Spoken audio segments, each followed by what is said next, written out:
इस बार रमजान में कितने चांद नजर आएंगे? रोयत हिलाल कमेटी और वजारत साइंस और टेक्नोलॉजी में इत्तफाक होगा या नहीं? चांद के मामले पर करेंगे वजीर बराए मजहबी अमूर से खुसूसी गुफ्तगू।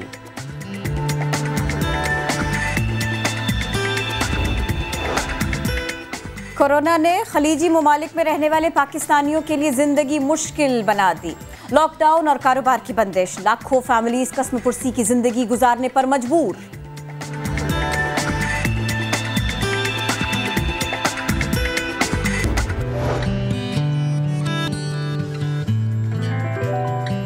अस्सलामुअलैकुम एंड गुड मॉर्निंग। आप देख रहे हैं नया दिन। मैं हूं आपके साथ मोहम्मद शोएब और मैं हूं किरण आफ्ताब। हर नया दिन, हर गुजरता दिन हमें इस बात का एहसास दिला रहा है कि हमें अतराफ का जायजा लेना होगा और किसी को भी इस ख्याल में रहने नहीं देना होगा कि वो कहीं अकेला रह गया है इन मुश्किल हालात में। इसका एहसास हमको कैसे है, वज़ीर आज़म पाकिस्तान को कैसे, हम आपको बताते हैं। वज़ीर आज़म पाकिस्तान इमरान खान गरीब शहरियों की इमदाद के लिए आज एहसास टेलीथॉन में शिरकत करेंगे और यही नहीं कि वो इस सिलसिले में बात करेंगे, वो जो कहने जा रहे हैं, जो करने जा रहे हैं, हमें भी इस सब में उनका साथ देना है और मीडिया इस मामले पर उनका साथ दे रहा है। समा समेत दीगर लीडिंग टीवी चैनल्स इस टेलीथॉन का हिस्सा होंगे। कोरोना वायरस के मनफी असरात से निमटने के लिए अतियात जमा किए जाएंगे, उसकी अपील की जाएगी और ये टेलीथॉन होगी 4 बजे से लेकर 6 बजे तक। अब जरा बात करते हैं रमजानुल मुबारक की। चांद देखने के लिए मरकजी रोयत हिलाल कमेटी का इजलास आज होगा। सवाल तो वही है, क्या चांद नजर आएगा या नहीं? अजी कितने चांद नजर आएंगे, ये मामला है अब का अभी तक वही का वही यानी कई सालों का ये मामला वही का वही है। अब जिनको तारे, चांद, बादल सब ढूंढना होते हैं ना, वो कोई बात बता ही नहीं रहे ठीक से। नहीं किरण, ये वैसे ऐसी बात नहीं कि बता नहीं रहे, वो कहते हैं वेबसाइट पे सब कुछ है, हमें नहीं बता रहे, वो एक अलग बात है। इशारे दे रहे हैं क्या? इशारे दे रहे हैं। ये कोई बातें करने वाली कहते हैं वेबसाइट पे सब कुछ है, आपको नहीं बताएंगे, ये क्या बात हुई? मैं मसलियात की हम बात कर रहे हैं। ठीक है, कुछ अगर टेक्निकल पॉइंट्स हैं तो दैट्स अंडरस्टैंडेबल, बट स्टिल उनको बताना तो चाहिए। चांद की बात हवा नहीं हो सकती, होनी भी नहीं चाहिए। अच्छा, वजारत साइंस और टेक्नोलॉजी वो तो ये कह रहे हैं कि आज चांद नजर आने का कोई इम्कान नहीं है और ये बात वो आज नहीं, वो कब से कहे चले जा रहे हैं कि हम तो पहले से बता देते हैं कि चांद कब नजर आएगा। एलैबोरेट उन्होंने जैसे किया है ना, वो भी देख लेना। अब उन्होंने कहा कि भाई अगर अफगानिस्तान या सऊदी अरब के साथ रोजा रखना है तो फिर अपना शौक पूरा करें, चंदा मामा नजर नहीं आने वाले।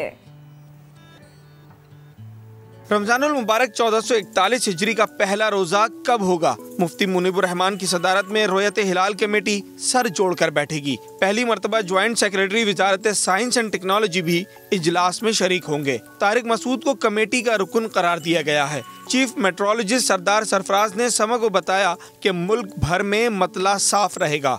ज्यादातर एरियाज में खासकर जो हमारा सदर्न पाकिस्तान है, यानी बलोचिस्तान, सिंध और आप कह लें कि सेंट्रल पंजाब तक, यहाँ तक मतलब साफ रहेगा। चांद के हवाले से तो असल में हमें मतलब इस तरह से मीडिया पे नहीं बता सकते हम। वो वेबसाइट पे मौजूद है हमारी, जो उसके कोऑर्डिनेट्स भी होते हैं और उसका चांस भी कि जी नजर आता है नहीं आता है, वो आप देख सकते हैं, वहाँ पर मौजूद है उसके चांसेस। महकमा मौसमियात ने तो चांद नजर आने या ना आने पर तबसरे से गुरेज किया, लेकिन वजारत साइंस और टेक्नोलॉजी वाले कहते हैं आज चांद नजर आने का कोई इम्कान नहीं। जारी की गई तस्वीर में बताया गया कि गुरूब आफ्ताब के वक्त चांद की उम्र 12 घंटे से भी कम होगी। खैबर पख्तूनख्वा के किसी भी इलाके में दूरबीन से भी चांद नजर आना मुमकिन नहीं।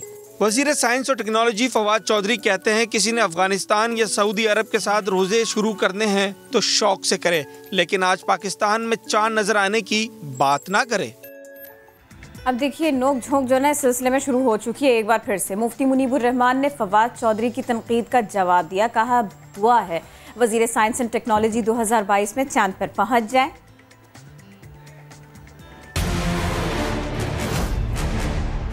मुनीब साहब को तो चांद नज़र नहीं आता, तो वो क्या इस बारे में बात करेंगे? आप क्या उनको जवाब देना चाहेंगे फवाद चौधरी साहब को? मैं फवाद चौधरी साहब पर कोई तबसरा नहीं करूंगा। वो 2022 में चांद पर जाने का प्रोग्राम बना रहे हैं, उनकी कामयाबी के लिए दुआ करता हूं और मरकज़ी रोयत हिलाल कमेटी पाकिस्तान का ताल्लुक़ वफाकी वज़ारत मजहबी उमूर से है, साइंस और टेक्नोलॉजी के उमूर से नहीं है। अब जरा कोरोना वायरस से मुतालिक बात कर लेते हैं। कोरोना वायरस जिस तरीके से मुल्क में और दुनिया में पंजे गाड़ रहा है, जिस तरह उसकी एक्सपोनेंशियल मल्टीप्लिकेशन हो रही है, रोज़ाना हम स्टैट्स शेयर करते हैं, ग्लोबल भी और नेशन वाइड भी। अभी ज़रा बात कर लेते हैं पाकिस्तान से मुतालिक।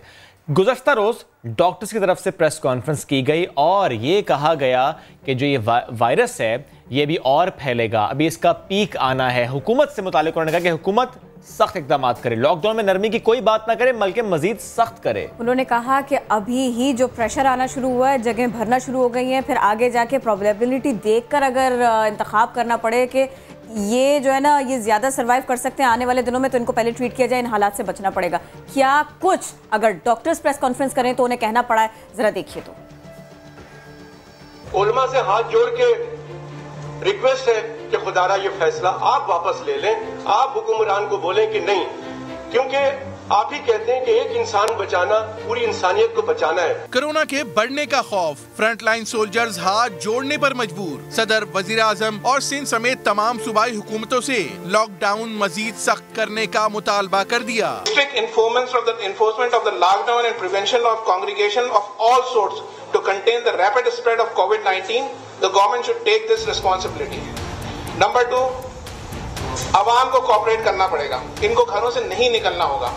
एक आदमी के खानदान में मुतासिर होने का मतलब यह है कि पूरा खानदान आइसोलेशन में चला गया। लॉकडाउन में नरमी के हुकूमती फैसले पर डॉक्टर अब्दुल बारी दिल की बात ज़बां पर ले आए। 14 अप्रैल के बाद उसके बाद उसकी जो है ना ईज आउट करना शुरू किया गया, कुछ इंडस्ट्री खोलने की बात हुई, मसाजिद में भी सब कुछ हुआ, जिसको हम सब इसकी मुखालफत में थे। अब रमजान भी आ रहा था तो एकदम लॉकडाउन जब से कुछ ईज आउट होना शुरू हुआ तो एकदम केसेस बढ़ना शुरू हो गए। डॉक्टर कम्युनिटी में बहुत गम और गुस्सा था। डॉक्टर्स ने प्रेस कॉन्फ्रेंस में खबरदार किया कि अब सिंध के अस्पतालों में मरीजों को रखने की गुंजाइश है, ना ही कोरोना से लड़ने के लिए इस्तेदाद। सूबे भर में खुद डॉक्टर्स और तिब्बी अमला वायरस का शिकार हो चुका है। बहुत बड़ी मसले की चीज है वो कि डॉक्टर्स अफेक्ट हो रहे हैं। 162 लोग सिंध में doctors and technical staff already positive हो चुका है। सारे माहिरीन का ये ख्याल है कि अगले 2 हफ्ते में 2 से 4 हफ्ते में और बढ़ेगा और शायद पीक करेगा। मसीहाओं ने वाज़े कर दिया कि कोरोना को मजाक ना समझा जाए। इंडस्ट्रीज और मसाजिद खोलने से वायरस इतनी तेजी से फैलेगा कि संभालना मुश्किल हो जाएगा। अवाम को भी चाहिए कि वो एहतियाती तदाबीर पर सख्ती से अमल करें। कैमरामैन शाहिद बलोच के साथ संजय साधवानी, समा, कराची। इसी अहम मामले पर हम बात करेंगे। ताजिर क्या चाहते हैं और ताजिर क्या कर रहे हैं और गवर्नमेंट से आखिर उनका डेडलॉक क्यों है? गवर्नमेंट अगर उन्हें कोई बात कहती है तो उस पर अमल क्यों नहीं होता? आखिर मसला कहां पर है? गुज़श्ता रोज़ भी इस पर हमने बात की थी कि 2 अहम बातें हैं। एक ये कि ताजिर परेशान हैं, उनकी फैमिली सफ़र कर रही हैं, कोई दो राय नहीं है। एट द सेम टाइम अगर ताजिर बिरादरी को ये कह दिया जाता है कि दुकानें खोल लें तो उससे मसाइल बढ़ेंगे, इस पर भी दो राय नहीं है। अच्छा, प्रॉब्लम ये है कि हम वाकई किसी दौराहे पर खड़े हुए हैं। दोनों कंसर्न सीरियस हैं, कोरोना का स्प्रेड होना भी और ताजिर बिरादरी का परेशान होना भी। पहले क्या हम रिपोर्ट देखें और फिर अपने मेहमानों पर जाएं? कुछ ऐसा कर लें प्लीज, जरा देख लीजिए हुआ क्या है। आज के बाद हम हुकूमती किसी नुमाइंदे से कोई मुलाकात नहीं करेंगे। मुज़ाकरात का वक्त अब ख़त्म हो चुका है। अब हमने सिर्फ 2 दिन इसलिए दिए हैं कि SOPs हमें कहा गया है कि तैयार हो गई हैं। अगर उनके पास SOPs तैयार है हुकूमत सिंध के पास तो वो हमें 2 दिन में दे दें SOPs, वरना इंशाअल्लाह हम पहले रमज़ान से दुकानें लाजमी खोलेंगे, चाहे उसके नताइज तुनफी हो। हमारे एक भी रहनुमा को अगर गिरफ्तार किया तो हम जेल भरो तहरीक भी चलाएंगे इंशाअल्लाह। दुकान खोलते हैं तो 144 लगता है, जब दुकान खोलेंगे ना फिर देखेंगे, आप भी देखेंगे और हम भी देखेंगे इंशाल्लाह। फिक्र नहीं करेंगे, दुकान खुलेंगी दुकानें, दुकान नहीं खुलेगी दुकानें खुलेंगी। इसी मामले पर बात करेंगे। आज हमें स्टूडियो में ज्वाइन किया है चेयरमैन सिंध ताजिर इत्तेहाद जमील पराचा साहब ने, आपको भी वेलकम कहेंगे। एंड वी हैव सदर कराची इलेक्ट्रॉनिक्स एसोसिएशन मोहम्मद रिजवान इरफान साहब, आपको भी वेलकम कहेंगे। जमील साहब, आपसे गुफ्तगू का आगाज़ करूँगा। गुज़श्ता रोज़ भी हम इस टॉपिक पर बात कर रहे थे। जब आप लोग ये कहते हैं कि हमें दुकानें खोलने की इजाज़त दी जाए, हम SOPs पर अमल करेंगे, सर कहा तो जाता है SOPs पर अमल करेंगे, लेकिन आप ही की प्रेस कॉन्फ्रेंस अगर हम दिखा दें, सर आप लोग साथ साथ बैठे हुए हैं, सर दैट मीन्स के अगर दुकानें खोल दी जाएंगी फिर सिचुएशन ऐसी होगी, फिर खतरा तो है। अगर आप लोग इस तरह से बैठेंगे तो ये मुझे बताइए कि फिर दीगर लोगों को आप टोकेंगे कैसे कि ये नहीं करना? देखिए, प्रेस कंधे से कंधा मिला के बैठे आप लोग। प्रेस कॉन्फ्रेंस में और दुकानें खोलने में बहुत बड़ा फर्क है। प्रेस कॉन्फ्रेंस में कोरोना नहीं आता। देखिए मेरी बात सुने, प्रेस कॉन्फ्रेंस में हमें ये मजबूरी होती है हमारी कि या तो हम बहुत बड़ी जगह का एहतमाम करें, वहाँ पे हमारे पास कल भी इतने ज़्यादा ताजिर मौजूद थे कि अगर हम उन्हें सबको प्रेस कॉन्फ्रेंस में बुलाते तो शायद बात करने की गुंजाइश भी नहीं होती, इतने ज़्यादा ताजिर मौजूद थे, क्योंकि परेशान लोग हैं, परेशान लोग आके उनकी सबकी निगाह। सर हम इस पर तो बिल्कुल वो क्वेश्चन उठा ही नहीं सकते, परेशानी है बिल्कुल है, इसमें कोई शक नहीं है, लेकिन मेरा सवाल ये है, वैलिड कंसर्न्स हैं सारे के सारे, उससे किसी को इनकार नहीं है, लेकिन आप ऐसे बात करेंगे तो आगे आप कैसे कम्युनिकेट करेंगे? खुद सेट करने के, अच्छा हम कर सकते हैं ये सोशल डिस्टेंसिंग इंश्योर, हम फासले मेंटेन कर सकते हैं, अगर आप करेंगे तो फिर हुकूमत को भी एक मैसेज जाएगा कि अच्छा ये कर सकते हैं, ये इनको इंश्योर कराएंगे। हमने अपने इससे पहले जितने इजलास किए हैं, इजलास हमने दिखाएं कि हम सोशल डिस्टेंस के साथ हमने इजलास किए हैं, तो हमने ये भी बता दिया कि जो अगर आपकी SOPs के मुताबिक हम सोशल डिस्टेंस रखेंगे, अगर इसमें हमारी कोई भी चीज़ अगर गलत नज़र आए, आप कमिश्नर साहब मौजूद हैं, अमला मौजूद है इनका, हमारी दुकानें तक सील कर दें, कोई बात नहीं है अगर हम उसके ख़िलाफ़ जाएँ तो, लेकिन आपको कुछ करना पड़ेगा। और हमने यहाँ जब हुकूमत कहती है जी ये इतने ख़तरनाक हालात हो गए, सब कुछ हो गया, हम कह रहे हैं होंगे हालात ख़राब। नहीं देखिए, अगर मगर इसमें कुछ नहीं है, मैं ये चाह रही थी कि हम इसको अगर फुल पे दिखा सकें। देखिए 2-3 चीज़ें हैं, रिजवान भाई आप भी प्लीज़ इसको एड्रेस कीजिए, सेल साइलेंट कर लें, कोई बात नहीं, हो जाता है, लाइव शो है। देखिए सारी की सारी बातें एक तरफ है ना, बहुत इंपॉर्टेंट है जो कुछ भी आप कर रहे हैं, उसूली तौर से होना क्या चाहिए, 3 पॉइंट्स हैं। एक, सोशल डिस्टेंसिंग को आप इंश्योर करें, प्रेस कॉन्फ्रेंस से नहीं लगा। 2, जो आप लोग काम शुरू करेंगे उसकी ट्रांसपोर्टेशन, सेहत के कंसर्न्स, ये दोनों की दोनों बातें आप हुकूमत को बता दीजिए कि हम इसको इतना इजीली इंश्योर कर पाएंगे। 3, अगर ये प्रेसिडेंट आप सेट करेंगे तो फिर हम क्या कहेंगे। इस वक्त आपको पता है आला ऐवानों में अगर बात हो रही है तो वो भी बिल्कुल फासला रख के कर रहे हैं, और इसके अलावा ये कि अगर डॉक्टर्स प्रेस कॉन्फ्रेंस करते हैं, देखिए वो भी अवेयरनेस का मुजाहरा करते हैं। गुस्सा, जोश, जज्बा, जान से बढ़कर कुछ नहीं, जान है तो जहान है, ये अगर आप नहीं कम्युनिकेट कर पाएंगे हुकूमत कैसे भरोसा कर पाएगी। वो तो कल रात तक भी बैठे हुए थे, मीटिंग तो हो रही थी। देखिए मैं आपको बताऊं, हम पे भारी जिम्मेदारी आयद होती है। बिल्कुल है ऐसे ही। हमें अपनी मार्केट को भी सेव करना है, कारोबार करना है, हमें अपने दुकानदारों को भी सेव करना है कोरोना से, हमें आवाम को भी सेव करना है कोरोना से। मैं आपको बताते चलूँ, हमने आप एक मुजाहरा तो करें, देखें आप एक कम से कम दुकानें खोल के देखें ना कि हम अगर करते हैं नहीं करते हैं। कौन दुकान खोलने देखें, आप देखें हमारे प्रेस कॉन्फ्रेंस की बताया मैंने आपको ना, हमारे पास इतनी जगह नहीं, हम छोटे दुकानदार हैं, हम कोई जो है इतना बड़ा हॉल ले लें या किराए पे ले लें, हमारे पास इतनी गुंजाइश नहीं है।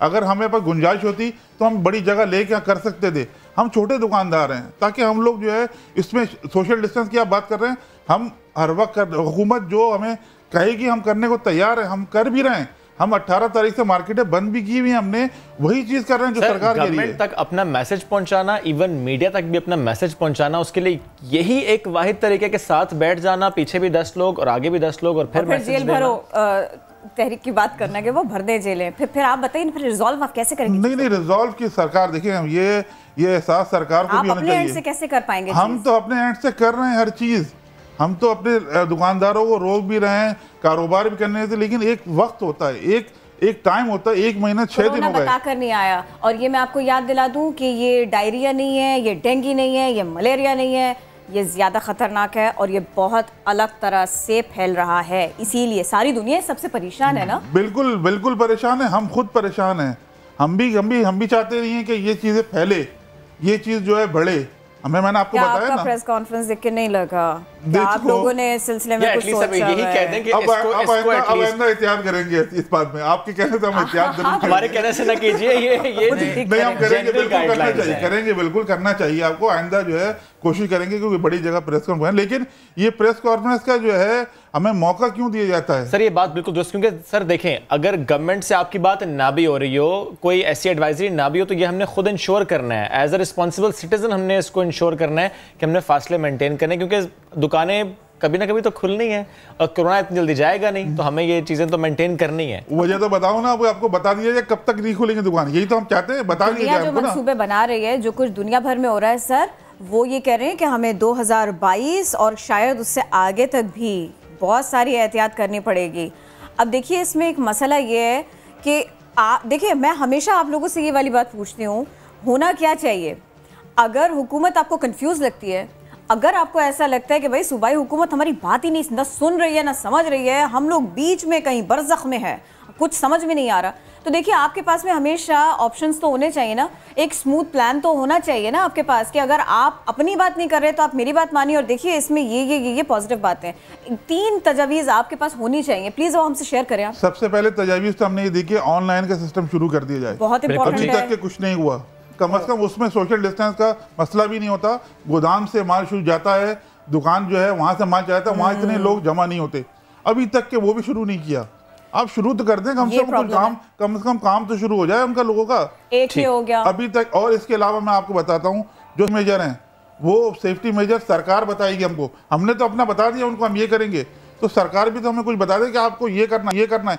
आप तो ये तो प्लान दे दें कि आप 1 महीना मार्केटें बंद करनी है, हम बंद कर देते हैं। आप उनके लिए जो हमारी ज़रूरियात है लोगों की, जो परेशानियां हैं वो दूर करते नहीं आएगा। सर सईद गनी साहब ने तो इससे मुतालिक कहा, उन्होंने कहा थोड़ा सा और वक्त दे दें, हम इस पर मुशावरत कर रहे हैं, प्लान हो रहा है। सर हम वक्त तो दे रहे हैं उनको, हम तो कह रहे हैं, हमारी मीटिंग जब हुई तो उन्होंने कहा कि हम जो है 24 से 48 घंटे में ये मसला हल कर लेंगे।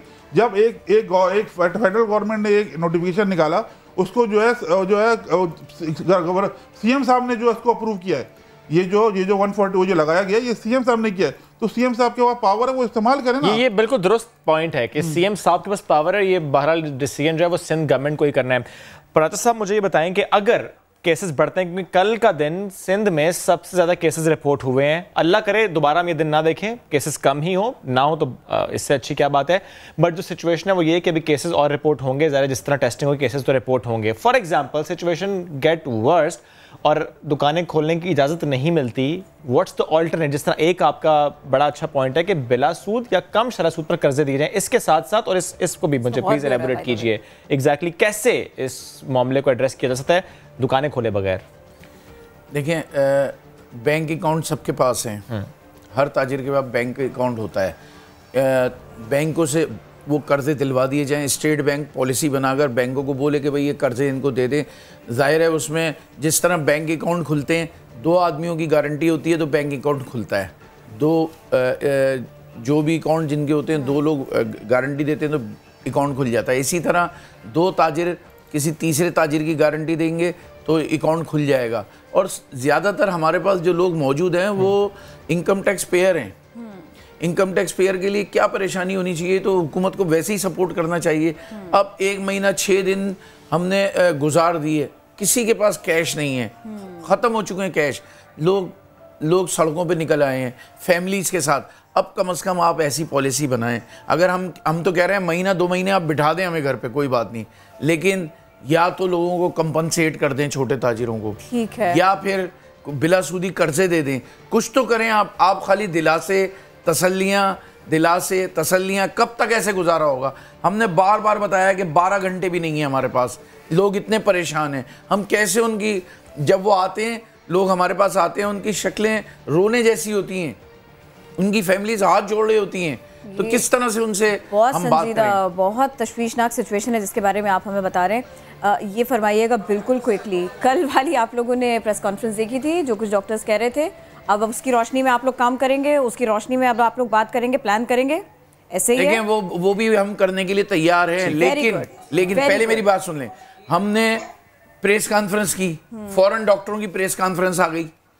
वो मैं समझता हूँ ये प्रेस कॉन्फ्रेंस अगर डॉक्टरों की पहले होती तो हम तो ये भी ना करते प्रेस कॉन्फ्रेंस। फिर आप उस बात को सीरियस ले रहे हैं? बिल्कुल ले रहे हैं, सीरियस क्यों नहीं सीरियस ले रहे हैं हम? वो हमारे लिए भी, हमारी अपनी भी तो जान का खतरा है, हमारी अपनी जान का भी तो खतरा है। हम ये देखते हैं हमारे साथ जो काम करने वाले लोग हैं उनकी भी जान का खतरा है। हम तो चाहते हैं कि हम अपने आप को सेफ रखते हुए, दूसरों को सेफ रखते हुए कारोबार भी जारी रखें। जिस तरह दूसरे कारोबार जारी हैं, इस तरह थोड़ा थोड़ा हम काम नहीं करेंगे, तब आप बताएं दूसरे दिन दूसरी मार्केट अगर इस तरह से भी करेंगे तो बात बन जाएगी। और नेक्स्ट टाइम प्रेस कॉन्फ्रेंस जो है ना वो डिस्टेंसिंग के साथ में होगी इंशाल्लाह। Thank you so much sir. साहब आप साथ मौजूद थे, रिजवान साहब साथ मौजूद थे आप। ये बड़ी अच्छी बात है कि जो डॉक्टर्स की प्रेस कॉन्फ्रेंस है, जो उनके पॉइंट्स हैं, जाहिर है उसको भी वेटेज दी जा रही है। इतनी सारी परेशानी के बावजूद भी ये लोग इस बात पर मुत्तफिक हैं कि कोरोना की सारी एहतियात ये भी अपनाएंगे, दीगर लोगों को भी इसके लिए कहेंगे। परेशानी बहुत है लेकिन इस परेशानी में भी ये अज़्म बहुत बेहतरीन था।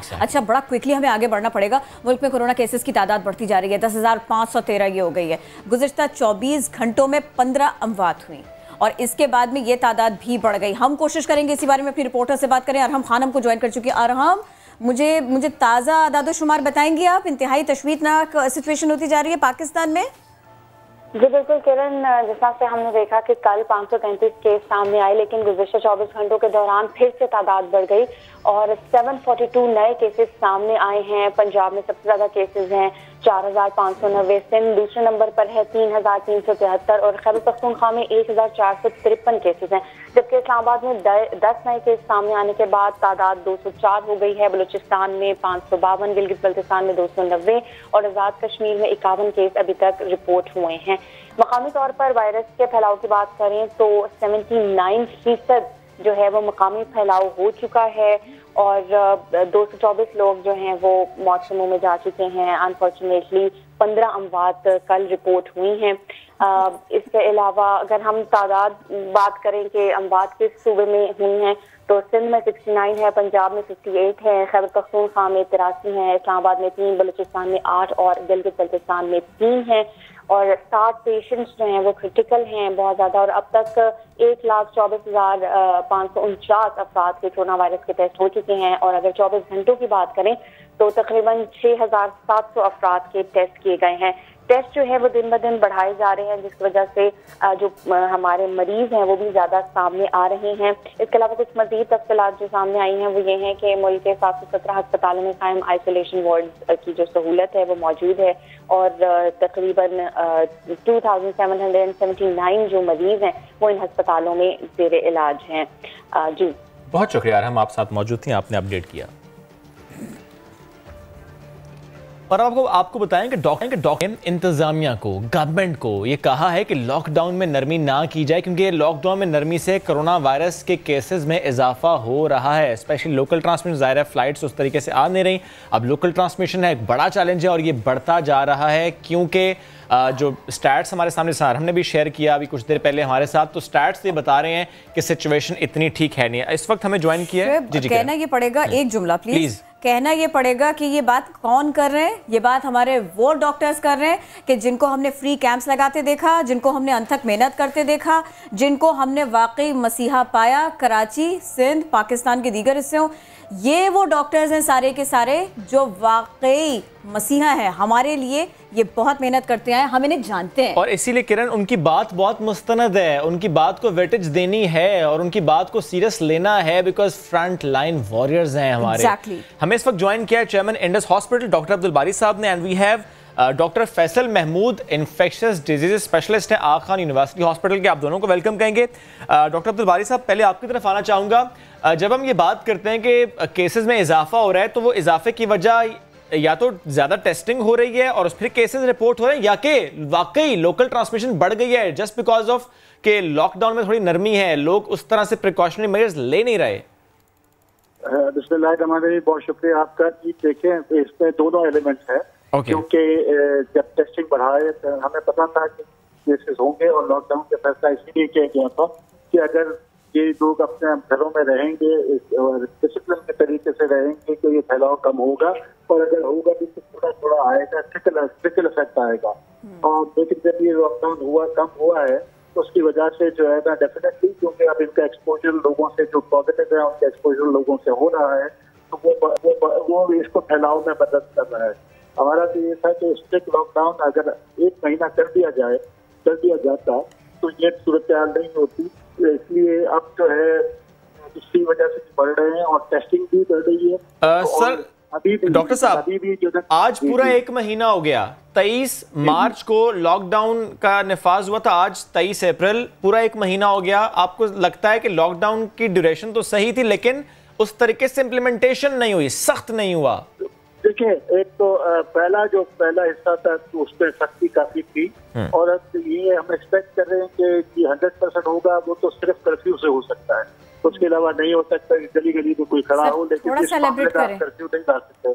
सर थोड़ा सा, डॉक्टर साहब आई एम सॉरी, बात आपकी कट रही है, आई एम सो सॉरी, लेकिन इसको थोड़ा सा एलैबोरेट कीजिए, क्योंकि देखिए हम मुसलसल इसके ऊपर बहस सुन रहे हैं, लॉकडाउन, स्मार्ट लॉकडाउन, लोगों में अवेयरनेस, इस सबको कंट्रोल करना मुश्किल, उनके मसाइल पर काबू पाना मुश्किल, और फिर उसके बाद में कर्फ्यू की बात, यानी स्टेट बिल्कुल वैसे ही रिएक्ट करे जैसे दीगर मुल्कों में हो रहा है, कहीं पर फाइन लगा रहे हैं वो लोग, कहीं पर लोगों को सजाएं भी देंगे, ये भी कहा गया है लोगों को उनके घरों में बंद रखा जाए। सर बहुत सख्ती के साथ में इस पे हमें अमल करना होगा, 3 महीने, 4 महीने, 5 महीने, आप यही कहना चाह रहे हैं सर? नहीं, मेरा ये मतलब नहीं कि 3-4 महीने की बात नहीं, 1 महीना अगर सख्ती कर दी जाए, और उसपे देखें जब लॉकडाउन में नरमी दिए ना तो उसके कुछ प्री रिक्विजिट होते हैं। एक तो ये होता है कि आप इस तरीके से तैयार होते हैं कि आपके पास कैपेसिटी टेस्टिंग कितनी बढ़ चुकी होती है, आप फिर उससे पहले कुछ चीजें करते हैं जो कि दुनिया करती है, उसके बाद लॉकडाउन को ईज आउट किया जाता है। ऐसे नहीं हो सकता कि जी आप फौरन ही कर दें, उसकी कोई प्रीरिक्विजिट होती है कि आपकी टेस्टिंग कैपेसिटी पूरी हो चुकी हो, आपके अस्पतालों में आइसोलेशन वार्ड जितने डेवलप हो चुके हों कि खुदा न खास्ता अगर बढ़ेगा तो हम उसको टैकल कर सकें। और अगर 2 लॉकडाउन किए जाते, मतलब 1 महीना जिसमें 2 इंक्यूबेशन पीरियड निकल जाते, तो फिर आपके पास आसानी होती है कि आप उसको टैकल कर सकेंगे। अगर इस तरीके से स्पोरेडिक तरीके से किया जाएगा, थोड़ा सा आप फिर ढीला कर दिया, फिर सब कर दिया। सर ये बहुत इंपॉर्टेंट पॉइंट कि 2 इंक्यूबेशन पीरियड्स अगर गुजर जाए, यानी 1 महीने का सख्त लॉकडाउन हो तो चीज़ें बहुत बेहतर हो सकती थी, यानी सिर्फ 1 महीने का कड़वा घूंट हमने पीना साथ रहेगा। डॉक्टर फैसल को भी शामिल गुफ्तगू करते हैं। डॉक्टर फैसल, जो केसेस रिपोर्ट हो रहे हैं, ज़ाहिर है कुछ पेशेंट्स हैं जो सेहतयाब होते हैं, घरों को जाते हैं, लेकिन उनसे बहुत ज़्यादा नए पेशेंट्स आते हैं हॉस्पिटल में, बोझ बढ़ता जाता है। जो एग्जिस्टिंग कैपेसिटी है इस वक्त हमारे हेल्थ की, हम कब तक ये सोचें कि चीज़ें हमारे कंट्रोल में रहेंगी? और दूसरा ये भी बताइएगा कि अगर खुदा ना खास्ता मामला हमारे हाथ से बाहर होने लगते हैं, ज़रा ना सर वो हालात भी बताइएगा कि फिर वो बनेंगे क्या खुदा ना खास्ता? देखिए, कैपेसिटी जो हमारी है हेल्थ केयर सिस्टम की, उसके अंदर आपको 2 कैपेसिटी देखने की जरूरत है। एक तो ये कि आपकी क्रिटिकल केयर पेशेंट की कैपेसिटी कितनी, यानी कि वो लोग जो कि वेंटिलेटर पे जाते हैं, और फिर दूसरी कैपेसिटी ये है कि आपकी आइसोलेशन की फैसिलिटी कितनी, यानी कि वो लोग जो निस्बतन सेहतमंद हैं, अगर आप उनको आइसोलेशन में रख रहे हैं। तो इस पॉइंट पे हमारे आईसीयू की कैपेसिटी बहुत ज्यादा नहीं है, एंड उसकी वजह ये सिर्फ नहीं है कि आपके पास वेंटिलेटर नहीं है, मगर याद रखें वेंटिलेटर चलाने वाले लोग भी चाहिए, उनकी ट्रेनिंग चाहिए, एंड इस पे काम तो हो रहा है। एट दिस पॉइंट अगर आप मुझसे पूछें आज हमारे पास कैपेसिटी है कि नहीं, तो नहीं है। अलबत्ता इस पे काम तेजी से चल रहा है कि ये कैपेसिटी बढ़ाई जाए। कैपेसिटी नहीं है यानी हम उस पॉइंट पर आज पहुंच गए हैं कि हमारे पास अब और कैपेसिटी नहीं है? नहीं, मैं ये बिल्कुल नहीं कह रहा। मैं ये कह रहा हूँ कि अगर आप मुझसे पूछें कि हमारे पास क्या 2000 लोगों को लेने की कैपेसिटी आज है कि नहीं है, तो वो भी नहीं है। अगर आप मुझसे ये पूछ रहे हैं कि क्या अभी हमारे पास कैपेसिटी फुल हो गई है, तो अभी फुल नहीं भी है हमारी, मगर स्लोली उस तरफ जा रहे हैं। बिकॉज याद है कि एक दफा कोई वेंटिलेटर पे जाता है तो वो वेंटिलेटर पे लंबे अरसे के लिए। डॉक्टर फैसल, आप ज़रा ऑब्जर्व कर रहे होंगे जिस तरह के रोजाना केसेस की तादाद में इजाफा हो रहा है, इसी सिचुएशन को समझते हुए, देखते हुए कि अगर इसी तरीके से केसेस आते हैं और उसमें से एक पोर्शन ऐसा है जिसको वेंटिलेटर चाहिए, जिसको आईसीयू चाहिए, क्रिटिकल केयर चाहिए, हम कितने दिन और इस एग्जिस्टिंग हेल्थ फैसिलिटी के साथ आगे चल सकते हैं? अभी तो ज़ाहिर फुल नहीं हुई। ये आपने $1 मिलियन सवाल पूछा है कि कब तक चलेंगे, एंड इसका जवाब बहुत मुश्किल है, क्योंकि इसके जवाब पे आपको ये देखने की जरूरत है कि आपके कितने पेशेंट एक्सपेक्टेड है आना, and this is a big question जिसका जवाब किसी को नहीं पता। आपको ये देखना है कि आपके एग्जिस्टिंग जो लोग हैं उनमें से कितने लोग वेंटिलेटर से उतरेंगे, ये भी हमको नहीं मालूम। तो ये अगर आप मुझसे पूछें कि 1 दिन, 2 दिन, 5 दिन, तो ये अभी कहना कबल अज़ वक्त होगा। एक जुमला प्लीज किरण, अलाउ मी। जो पेशेंट्स ठीक हो रहे हैं, जो घरों को जा रहे हैं, उसमें कुछ बेहतरी आई है? नहीं, जिस तरह पहले पेशेंट्स रिकवर होते हैं, अब ज्यादा पेशेंट्स रिकवर हो रहे हैं, ऐसा भी हो रहा है? एब्सोल्युटली। तो याद रखें, ज्यादातर हमारे केसेस अभी भी माइल्ड और मॉडरेट आ रहे हैं, एंड ये ज्यादातर लोग उनमें से घर चले जाते हैं। एंड अच्छी बात यह है कि जैसे जैसे हमारा एक्सपर्टीज बढ़ रहा है, जैसे जैसे हमारे नॉलेज बढ़ रही है, तो लोग जो वेंटिलेटर से उतर रहे हैं उनकी भी तादाद में आहिस्ता आहिस्ता इजाफा हो रहा है। ऑब्वियसली जो लोग वेंटिलेटर पे जाते हैं, इवन न्यूयॉर्क के अंदर जो अभी उनकी एक स्टडी रिलीज हुई है, ज्यादातर लोग नहीं बच पाते जस्ट बिकॉज उनकी तबीयत वैसे इतनी खराब होती है। और दुनिया भर के स्टैट्स अपनी जगह और हमारी सिचुएशंस अपनी जगह। डॉक्टर बारी, प्लीज़ थोड़ा सा इसको एक्सप्लेन कीजिएगा।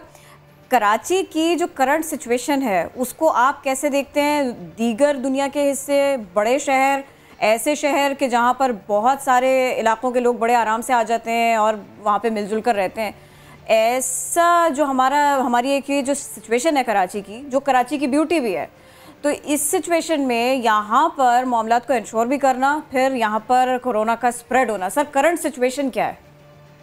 देखिए, करंट सिचुएशन मैं समझता हूँ कि जब तक आवाम खुद इस बात को एहसास नहीं करेगी ना, तो किसी किस्म का भी लॉकडाउन इफेक्टिव नहीं हो सकता। कि सख्ती कर लें, क्योंकि इस मामले में आप किसी के ऊपर जो है ना सजाएं बहुत सारी लोगों को रियलाइज करना है। एक्चुअली हम लोगों को, मीडिया ने और हमने लोगों को बताना है कि ये जो है ना बहुत मौलिक चीज है, ये फैलता जल्दी से है। जब फैलता है तो उसमें जो हमारे जो बड़े लोग हैं ना, घर के जो बड़े बुजुर्ग हैं, वो इफेक्ट ज्यादा होते हैं, और उनको जब होता है तो उनके चांसेस जो है ना वेंटिलेटर पर जाने के और मौत के ज्यादा होते हैं।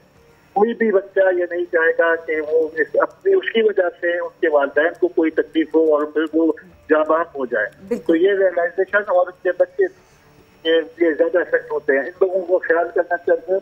और जहाँ तक आपने सवाल पूछा था इस वक्त की, जैसे फैसल ने कहा था, इस वक्त वेंटिलेशन जो कराची का है, मतलब हमारे पास जो है ना कैपेसिटी भरी हुई है, बिल्कुल हम नया पेशेंट नहीं दे सकते फैसल के पास भी, क्योंकि इसके लिए नेगेटिव प्रेशर्स चाहिए होते हैं। ये आम आईसीयू नहीं चल सकता जिसमें कि आप जान दें, क्योंकि और भी मरीज हैं जो कि डिफरेंट बीमारियों से हैं, उनको भी जरूरत है, कभी आईसीयू की जरूरत पड़ सकती है। तो क्या किया जाएगा फिर? अच्छा डॉक्टर फैसल, एक कमेंट इसके ऊपर भी आप दीजिएगा। सवाल असल में एक नहीं दो है, एक मेरा सवाल है, एक शुएब का सवाल है। मैं पूछना चाह रही थी कि अगर ये सिचुएशन इस तरह से डील कर ली जाए जिसका काम उसी को साझे, तो मेरे ख्याल में कुछ बेहतरी आ सकती है। सब प्लीज ये बता दे पहले, डॉक्टर का जो काम है वो उसे कर लेने दिया जाए, ऐसे मामला बेहतर हो सकते हैं, बहुत बेहतर हो सकते हैं। जी सॉरी, रिपीट कीजिएगा, आपकी आवाज कट गई थी, आई एम सो सॉरी।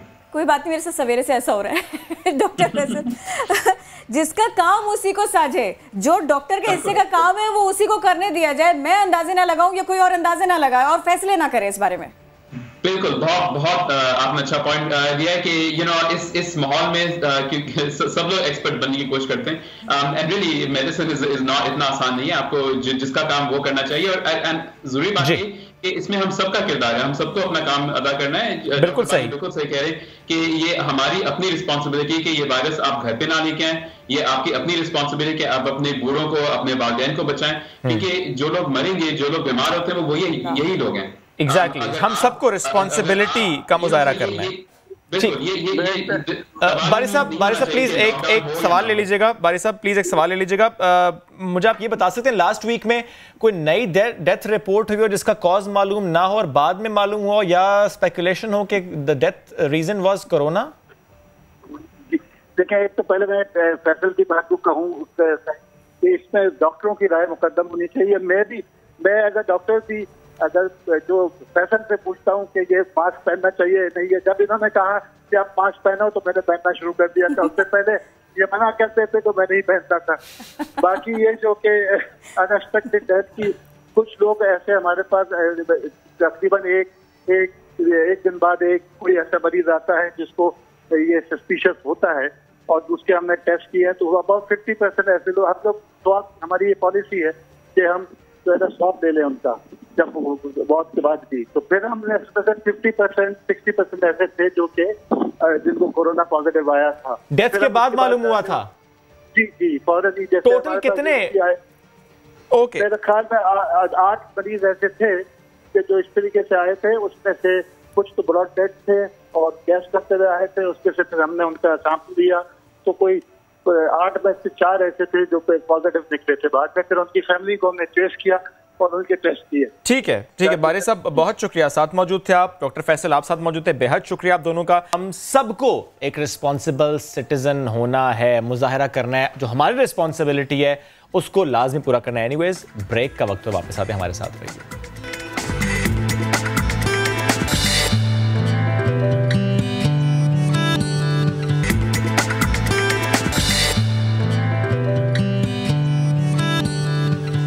हाजिर हैं ब्रेक के बाद। डॉक्टर्स क्या कुछ कह रहे हैं, ताजिर क्या चाह रहे हैं, कितने परेशान हैं और अब आगे वो क्या करने जा रहे हैं। मामलात कुछ बिगड़ भी रहे हैं, कुछ उलझ भी रहे हैं। टेस्टिंग का मामला है, ये कितना इसके ऊपर फोकस है सूबाई हुकूमत का, हम इस सब के ऊपर बात करेंगे वज़ीर तालीम सिंध सईद गनी साहब से, और उन्हीं से सारे के सारे सवालों का जवाब लेंगे। वेलकम टू नया दिन सर, ये बताइएगा, ताजिर तो कह रहे हैं कि अब वो मुज़ाकरात नहीं करेंगे, अब आप लोगों का कोई राबिता हुआ है? अब आप उनको मनाने की कोशिश करेंगे? मीटिंग्स तो आप लोग कर रहे हैं बहुत देर तक, ये हम सबको पता है। नहीं जी, फिलहाल तो हमारा राब्ता नहीं हुआ, लेकिन एक चीज़ मैं बता दूं कि हमारी कोई डेडलॉक भी नहीं था, और जो कमेटी बनाई थी चीफ मिनिस्टर साहब ने, जिसमें मैं भी शामिल था, मेरे साथ 3 और मिनिस्टर्स भी थे। हमें 24 घंटे में प्रपोजल देने की बात की गई थी। हमने इन तमाम तंजीमों से मशावरत करने के बाद चीफ मिनिस्टर साहब को अपनी रिपोर्ट दे दी थी, और उसके बाद सीएम साहब ने इनको ये बताया था कि मैं फेडरल गवर्नमेंट के साथ कंसल्टेशन के बाद जो कंसेंसस बनेगा हम आपको इजाज़त दे देंगे। तो कोई डेडलॉक नहीं था, कोई इशू नहीं था, सिर्फ इस बात का इंतजार था, और वो भी इनको पहले बताया गया था कि इसमें 3-4 रोज लगेंगे।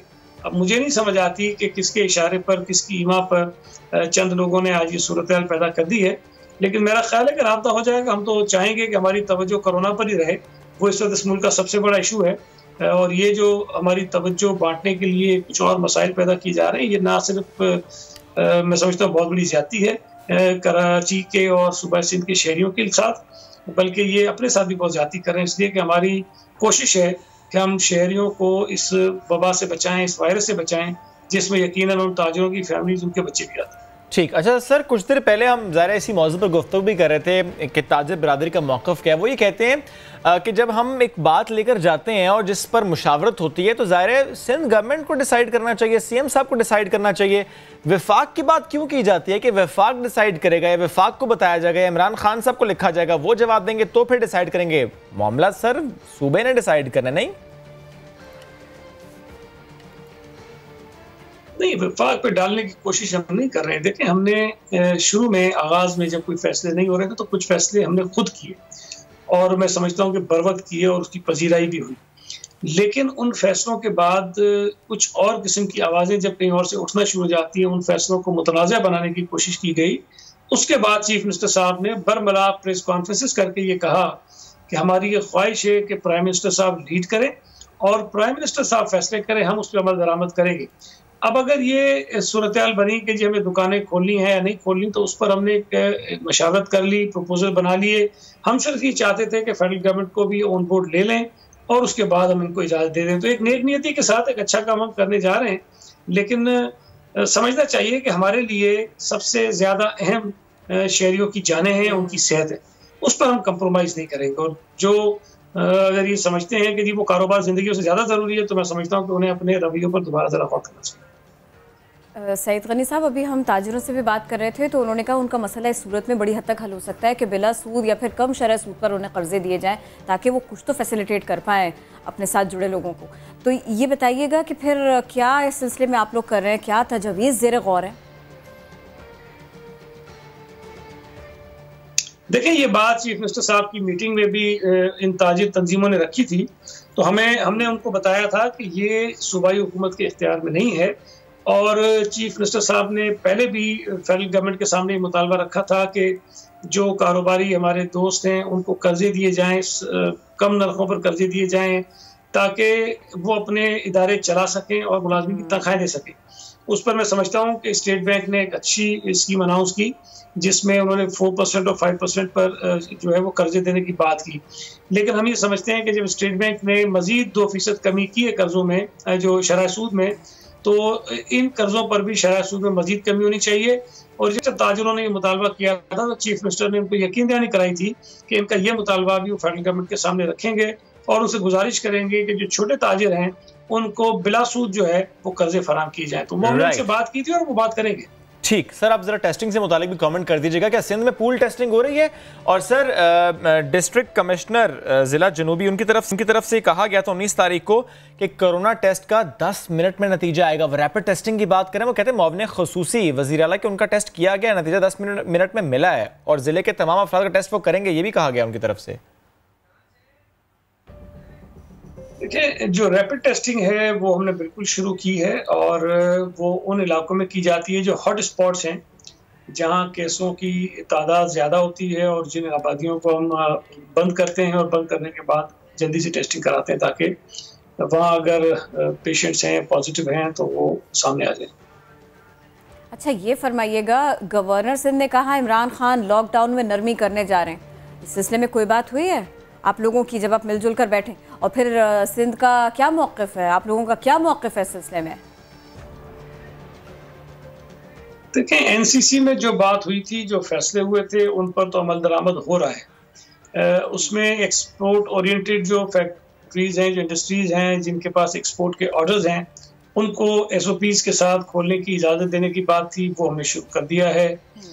मसाजिद के मुतालिक जो NCC की मीटिंग के बाद एक फैसला हुआ था सदर पाकिस्तान की ज़ेर सदारत इजलास में, उस पर भी हम जो अमल दरामद है वो SOPs के तहत कर रहे हैं।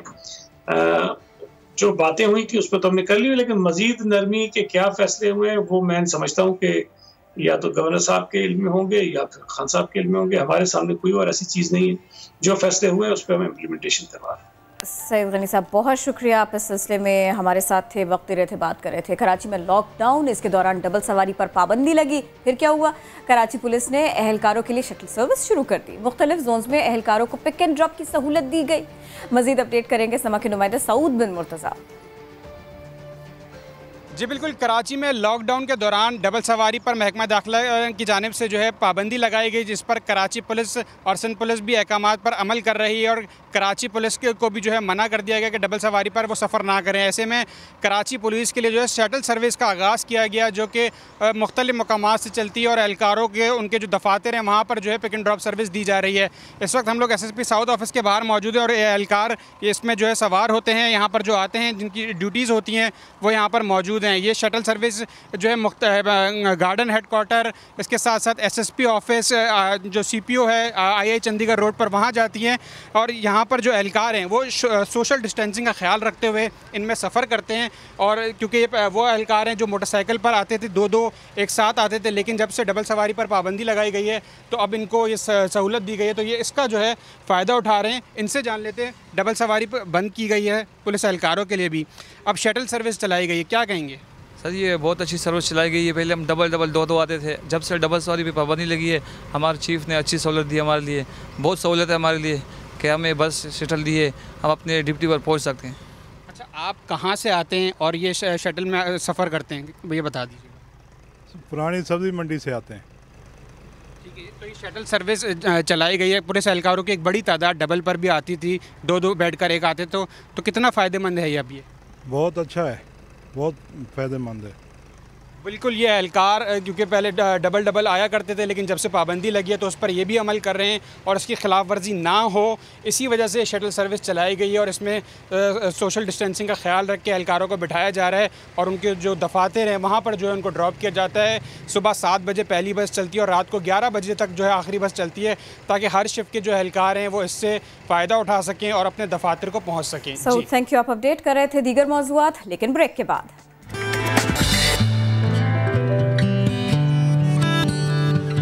बैक ओवरसीज़ पाकिस्तानीज़ की मुश्किलात का जिक्र करते हैं। कोरोना ने खलीजी ममालिक में रहने वाले पाकिस्तानियों के लिए ज़िंदगी मुश्किल कर दी। लॉकडाउन है, कारोबार की बंदिश है और यही वजह है कि लाखों फैमिलीज़ सफ़र कर रही हैं। घर का खर्च चलाना मुश्किल हो गया है, बच्चों की जिसने फ़ीस अदा करनी है वो परेशान है और कई फैमिलीज़ ऐसी हैं जो अपने प्यारों को खोने के बाद अब उनकी मैयतें पाकिस्तान मुंतकिली की मुंतज़िर हैं। ऐसे हालात में पाकिस्तानी सिफारत खाना और ओवरसीज़ पाकिस्तानीज़ के लिए काम करने वाले इदारे क्या कर रहे हैं, इसी पर बात करेंगे। मैं ज्वाइन किया है federation of Pakistan chambers of commerce and industry की स्टैंडिंग कमेटी ओवरसीज एम्प्लॉयमेंट के चेयरमैन इकराम कुरैशी साहब ने गुड मॉर्निंग कहेंगे आपको सर।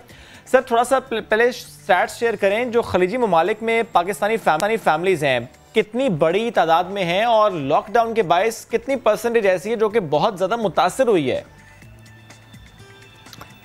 ये देखें, इस वक्त तकरीबन आप कह लें कि जीसीसी कंट्रीज़ में ऑलमोस्ट को 45 लाख के लगभग पाकिस्तानी वर्कर्स काम कर रहे हैं। उसमें तकरीबन 3-3.5 लाख डिपेंडेंट्स हैं जिनमें फैमिलीज़ हैं, उनके बच्चे हैं। अच्छा, ये मैं पहले थोड़ा सा इस तरफ आऊँगा कि ये जो तादाद है, जो 40 या 45 लाख अफराद पाकिस्तान से जिन लोगों ने भेजे हैं वो हैं overseas employment promoters. Last year की उनकी जो फिगर है तकरीबन 6 लाख के लगभग एक्सपोर्ट ऑफ मैन पावर हुई है। ये ओवरसीज़ एम्प्लॉयमेंट प्रमोटर्स इस वक्त इंतहाई मुश्किलात का शिकार हैं, उनके ऑफिस बंद होने के करीब हैं। हमने गवर्नमेंट से रिक्वेस्ट किया है कि एटलीस्ट उनको एक माली मुआवनत उनके साथ की जाए, उनका PRA के जो मसले हैं उनको इशू किया जाए, उनको एड्रेस किया जाए। कितनी हद तक कर उसके साथ साथ सर आपकी बात कर रहे हैं, सॉरी वो कंप्लीट कीजिए, अपनी बात भी मुकम्मल कीजिए, साथ में ये भी बताइए इस ज़मीन में क्या कोशिशें कर रहे हैं और वो कितनी पुरअसर है, कितना उसका रिस्पांस है अभी तक? एक्सक्यूज मी, दोबारा रिपीट कीजिएगा। सर मैं ये चाह रही हूँ कि आप अपनी बात भी मुकम्मल करें और अपनी कोशिशों के बारे में भी बताइए कि वो किस हद तक कामयाब होती दिखाई दे रही हैं या आप लोग करना क्या चाह रहे हैं, किन खतूत पे काम कर रहे हैं? ये मैं आपको इसका दूसरा पार्ट उसी तरफ मैं आ रहा हूँ। उसके साथ साथ जो ओवरसीज हमारे जो एम्प्लॉयमेंट प्रमोटर्स हैं उनके भी मसले जो हैं वो एम्बेसीज में उनकी रजिस्ट्रेशंस नहीं हुई, नए लाइसेंस इशू हुए हैं।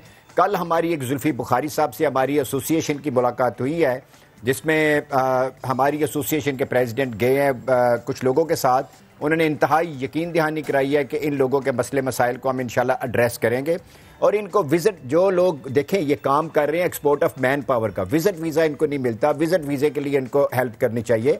अच्छा, अब मैं आ जाता हूँ दूसरी तरफ, जो पाकिस्तान के जो ओवरसीज़ पाकिस्तानी हैं बेशुमार उधर फैमिलीज़ हैं। फैमिलीज़ इस वक्त कर्फ्यू की सिचुएशन है, स्कूलों में बच्चे जा नहीं रहे। उसके बाद जो इस वक्त की सिचुएशन चल रही है, PIA का लोग वेट कर रहे हैं कब इसका ऑपरेशन स्टार्ट हो ताकि ये लोग वापस आएँ और अपनी फैमिलीज़ को जाके ज्वाइन कर सकें। इसके साथ साथ ये भी है कि स्कूल में जो बच्चे पढ़ रहे हैं इस वक्त उनकी सैलरीज का मसला आ रहा है, उनसे मुकम्मल फीसें ली जा रही हैं। लास्ट प्रोग्राम्स में भी मैंने कहा है ये ओवरसीज़ पाकिस्तानी की भरपूर फरमाइश के ऊपर मैं कह रहा हूँ, उनके इसरार के ऊपर कह रहा हूँ कि वो चाहते हैं कि हमारे बच्चों की फ़ीसों को एड्रेस किया जाए, उनको कम से कम मिनिमाइज़ किया जाए, 50% किया जाए। उसके बाद सबसे इम्पॉर्टेंट रोल इस वक्त पाकिस्तानी एम्बेसीज़ का है।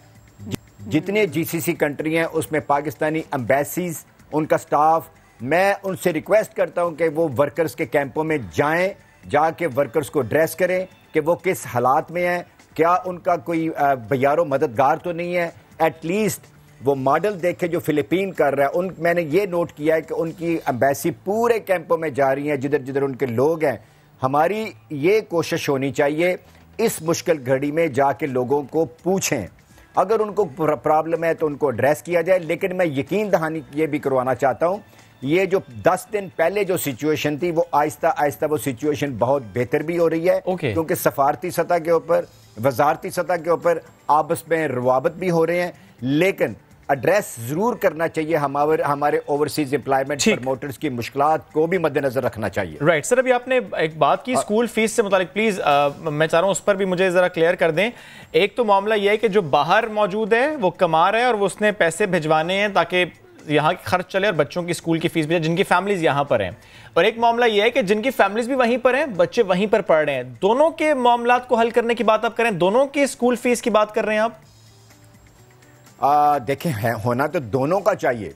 अच्छा, लेकिन इस वक्त जो फैमिलीज उधर हैं उनके बच्चे स्कूलों में पढ़ रहे हैं, ऑनलाइन उनकी क्लासेस हो रही हैं। लास्ट टाइम भी मैंने रिक्वेस्ट की थी कि उनको उनकी फीसों में एटलीस्ट 50% उनको वेव ऑफ किया जाए। ये कैसे होगा? एम्बेसी ओवरसीज स्कूल से बैक होम जो बच्चे, सर एम्बेसी स्कूल से बात करेगी कि जो पाकिस्तान हजारों के हिसाब से पाकिस्तानी बच्चे एम्बेसी स्कूलों में पढ़ रहे हैं। सऊदी अरेबिया में, गल्फ कंट्रीज में, कुवैत में, दुबई में, उनकी देखें इस वक्त तो लॉकडाउन। ठीक है सर, ये एक बड़ा मामला है। सैलरीज नहीं है, ज़ाहिर रिसोर्सेज नहीं है, सैलरीज नहीं है। बहुत से ऐसे हैं जिनकी जॉब अब जा चुकी है, ऐसे में वो कैसे अपने खर्च चलाएंगे। सर ये स्कूल फीस का मामला है, ये तो मुझे लग रहा है कि एड्रेस हो सकता है, बात होगी तो एड्रेस हो जाएगा। ज़ाहिर है ग्लोबल इशू है और सब कोशिश तो करेंगे चीज़ों को बेहतर करने की तरफ। लेकिन मुझे ये देखें इसमें जी मैं ये तो आपकी बात होगी, लेकिन सर अब ऐसी फैमिलीज जिनके घर में फाके भी खुदा ना खास्ता हो रहे होंगे, जिनकी फैमिलीज वहीं पर हैं, बहुत ज़्यादा सफ़र करें, एम्बेसी किस हद तक सपोर्ट कर रही है? ये देखें कि पाकिस्तानी एम्बेसी उधर के लोकल जो मुखैर हजरात हैं उनके साथ मिलके एक एक्टिविटी वो कर रही है।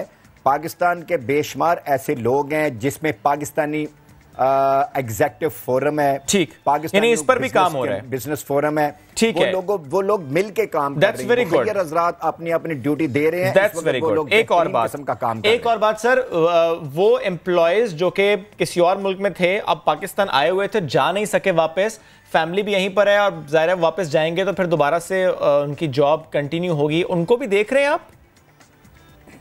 बिल्कुल ऐसे है कि जो लोग पाकिस्तान में छुट्टी पे आए हैं वो डेफिनेटली सऊदी गवर्नमेंट ने उनकी ऑटोमेटिकली 3 महीने के लिए re entry, exit re entry जो है वो बढ़ा दी है। अगर किसी का अकामा एक्सपायर है वो भी ऑटोमेटिकली उन्होंने बढ़ा दिया है।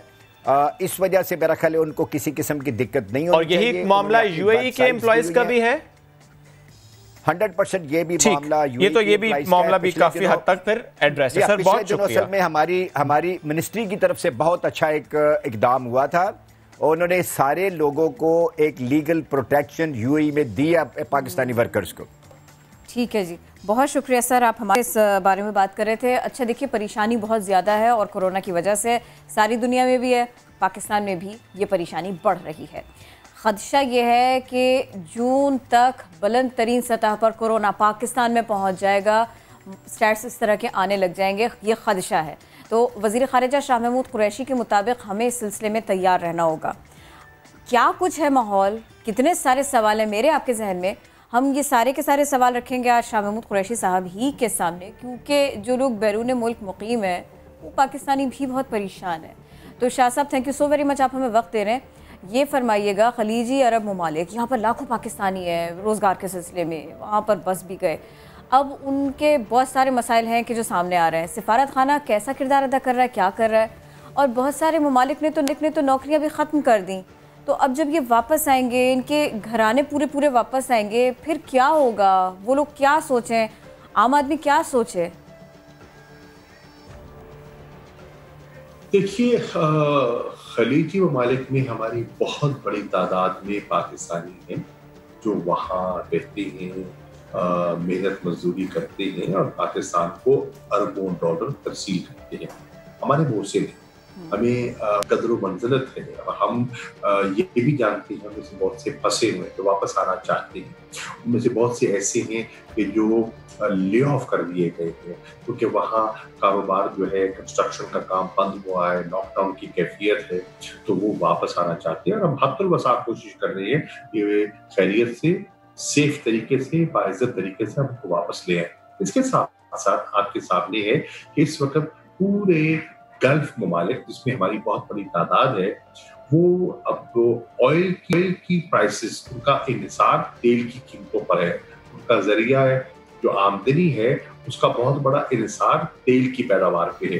तेल की कीमतें गिर गई हैं, क्रूड ऑयल की कीमतें गिर गई हैं, तो उनकी आमदनी, उनकी मईशतें मुतासिर होंगी और अगर होती हैं तो बहुत से लोग बेरोजगार हो सकते हैं, उसका इम्कान मौजूद है और वो शायद वापस आने की तरफ रुजू करें। तो उसके लिए हमें सोच विचार करनी है, हमने देखना है कि हम किस तरह फैसिलिटेट कर सकते हैं। हमारे पर माशी दबाव बिल्कुल है, पूरी दुनिया पर है, सिर्फ हम पर नहीं है। वर्ल्ड बैंक, IMF का तज्जिया है कि पूरी ग्लोबल इकोनॉमी जो है वो 3% से कॉन्ट्रैक्ट करेगी, सुकड़ेगी, तो उसका इम्पैक्ट हम पर भी होगा। हमारी बरामदात पे हो चुका है, हमारी रेमिटेंस पे हो चुका है, और अगर ले ऑफ्स होते हैं तो हमारे जो रेमिटेंसेस हैं वो भी मुतासर होंगे। और अगर लोग वापस आना शुरू होते हैं तो ऑब्वियसली हमारे रेवेन्यूज जो है, जो मईशत का पहिया रुका हुआ है, तो रेवेन्यूज भी इफेक्ट होंगे। इम्पोर्ट जब कम होती है तो वहां से जो रेवेन्यू जनरेट होता है वो भी हमें उसका बोझ उठाना पड़ेगा। एक्सपोर्ट्स कम होती हैं तो उसका बोझ भी बर्दाश्त करना पड़ेगा। सही। शाह साहब, इमरान खान साहब ने भी बारहा ही कहा कि हम इस इशू को एड्रेस करने के लिए जो स्टेप्स उठा सकते थे हम वो उठा रहे हैं। लॉकडाउन से मुतालिक बात करनी हो, उन्होंने फैसिलिटीज़ को इन्हांस करने से मुतालिक बात करनी हो, टेस्टिंग कैपेसिटी की बात हो, जितना फैसिलिटीज़ प्रोवाइड करने उससे मुतालिक बात हो, यानी कोशिश तो की जा रही है, कहा तो यही जा रहा है। फिर ये क्यों कहते हैं कि जून तक केसेस पीक पर पहुंच जाएंगे? खदशा क्यों है? जैसे जैसे आपकी टेस्टिंग एबिलिटी बढ़ रही है वैसे वैसे आपकी मालूमात में इजाफा हो रहा है। एक नंबर 2, आप जहां भी देखें दुनिया में, यूरोप में देखें, अमेरिका में देखें, तो ये इसका एक पीक करता है। तो हमारी जो पीक है वो तवक्को की जा रही है कि मई के आखिर में या जून के अवाइल में पीक करेगी। तो ऑब्वियसली अगर मई और जून में इसने पीक करना है तो केसेस बढ़ेंगे, हम बात भी बढ़ेंगे। अब ये फरमाइएगा कि एयरपोर्ट पर सख्ती होनी चाहिए, थोड़े से प्रोटोकॉल्स होने चाहिए जो फॉलो होने चाहिए, फिर टेस्टिंग होनी चाहिए, किस कदर बढ़ाई जाए और सारे के सारे मामलों को फॉलो किया जाए। क्या बता सकते हैं आप यौमिया क्या स्टेप्स हैं, या फिर चलिए हम इसको ऐसे भी देख सकते हैं कि आम आदमी इसी तरह से इसको समझ पा रहा है कि कुछ टेस्ट हो रहे हैं एयरपोर्ट्स पर, क्या वहाँ पर मेडिकल सहूलत है तो कितनी है, बढ़नी चाहिए, क्या होना चाहिए? देखिए, सिर्फ एयरपोर्ट्स पे नहीं, एयरपोर्ट पे तो जितने लोग आ रहे हैं, बाहर से लोग आ रहे हैं, ये एक SOP तय हो चुका है कि जो भी बाहर से आएगा उसको क्वारंटीन किया जाएगा, उसका 48 घंटे रखा जाएगा, उसका टेस्ट किया जाएगा। जो नेगेटिव होंगे वो घर चले जाएंगे सेल्फ आइसोलेशन में। खुदा ना खास्ता अगर उन्हें कोई पॉजिटिव हुए तो उनको क्वारंटीन किया जाएगा 14 दिन के लिए और दोबारा टेस्ट किया जाएगा। ये तो हमारा एक स्टैंडर्ड ऑपरेशन प्रोसीजर तय हो चुका है और उसके तहत हम फ्लाइट्स को रेगुलेट भी कर रहे हैं और लोगों की सेफ्टी को मद्देनजर रखते हुए उनको वापस ला रहे हैं। आसान काम नहीं है लेकिन ऐसा हो रहा है।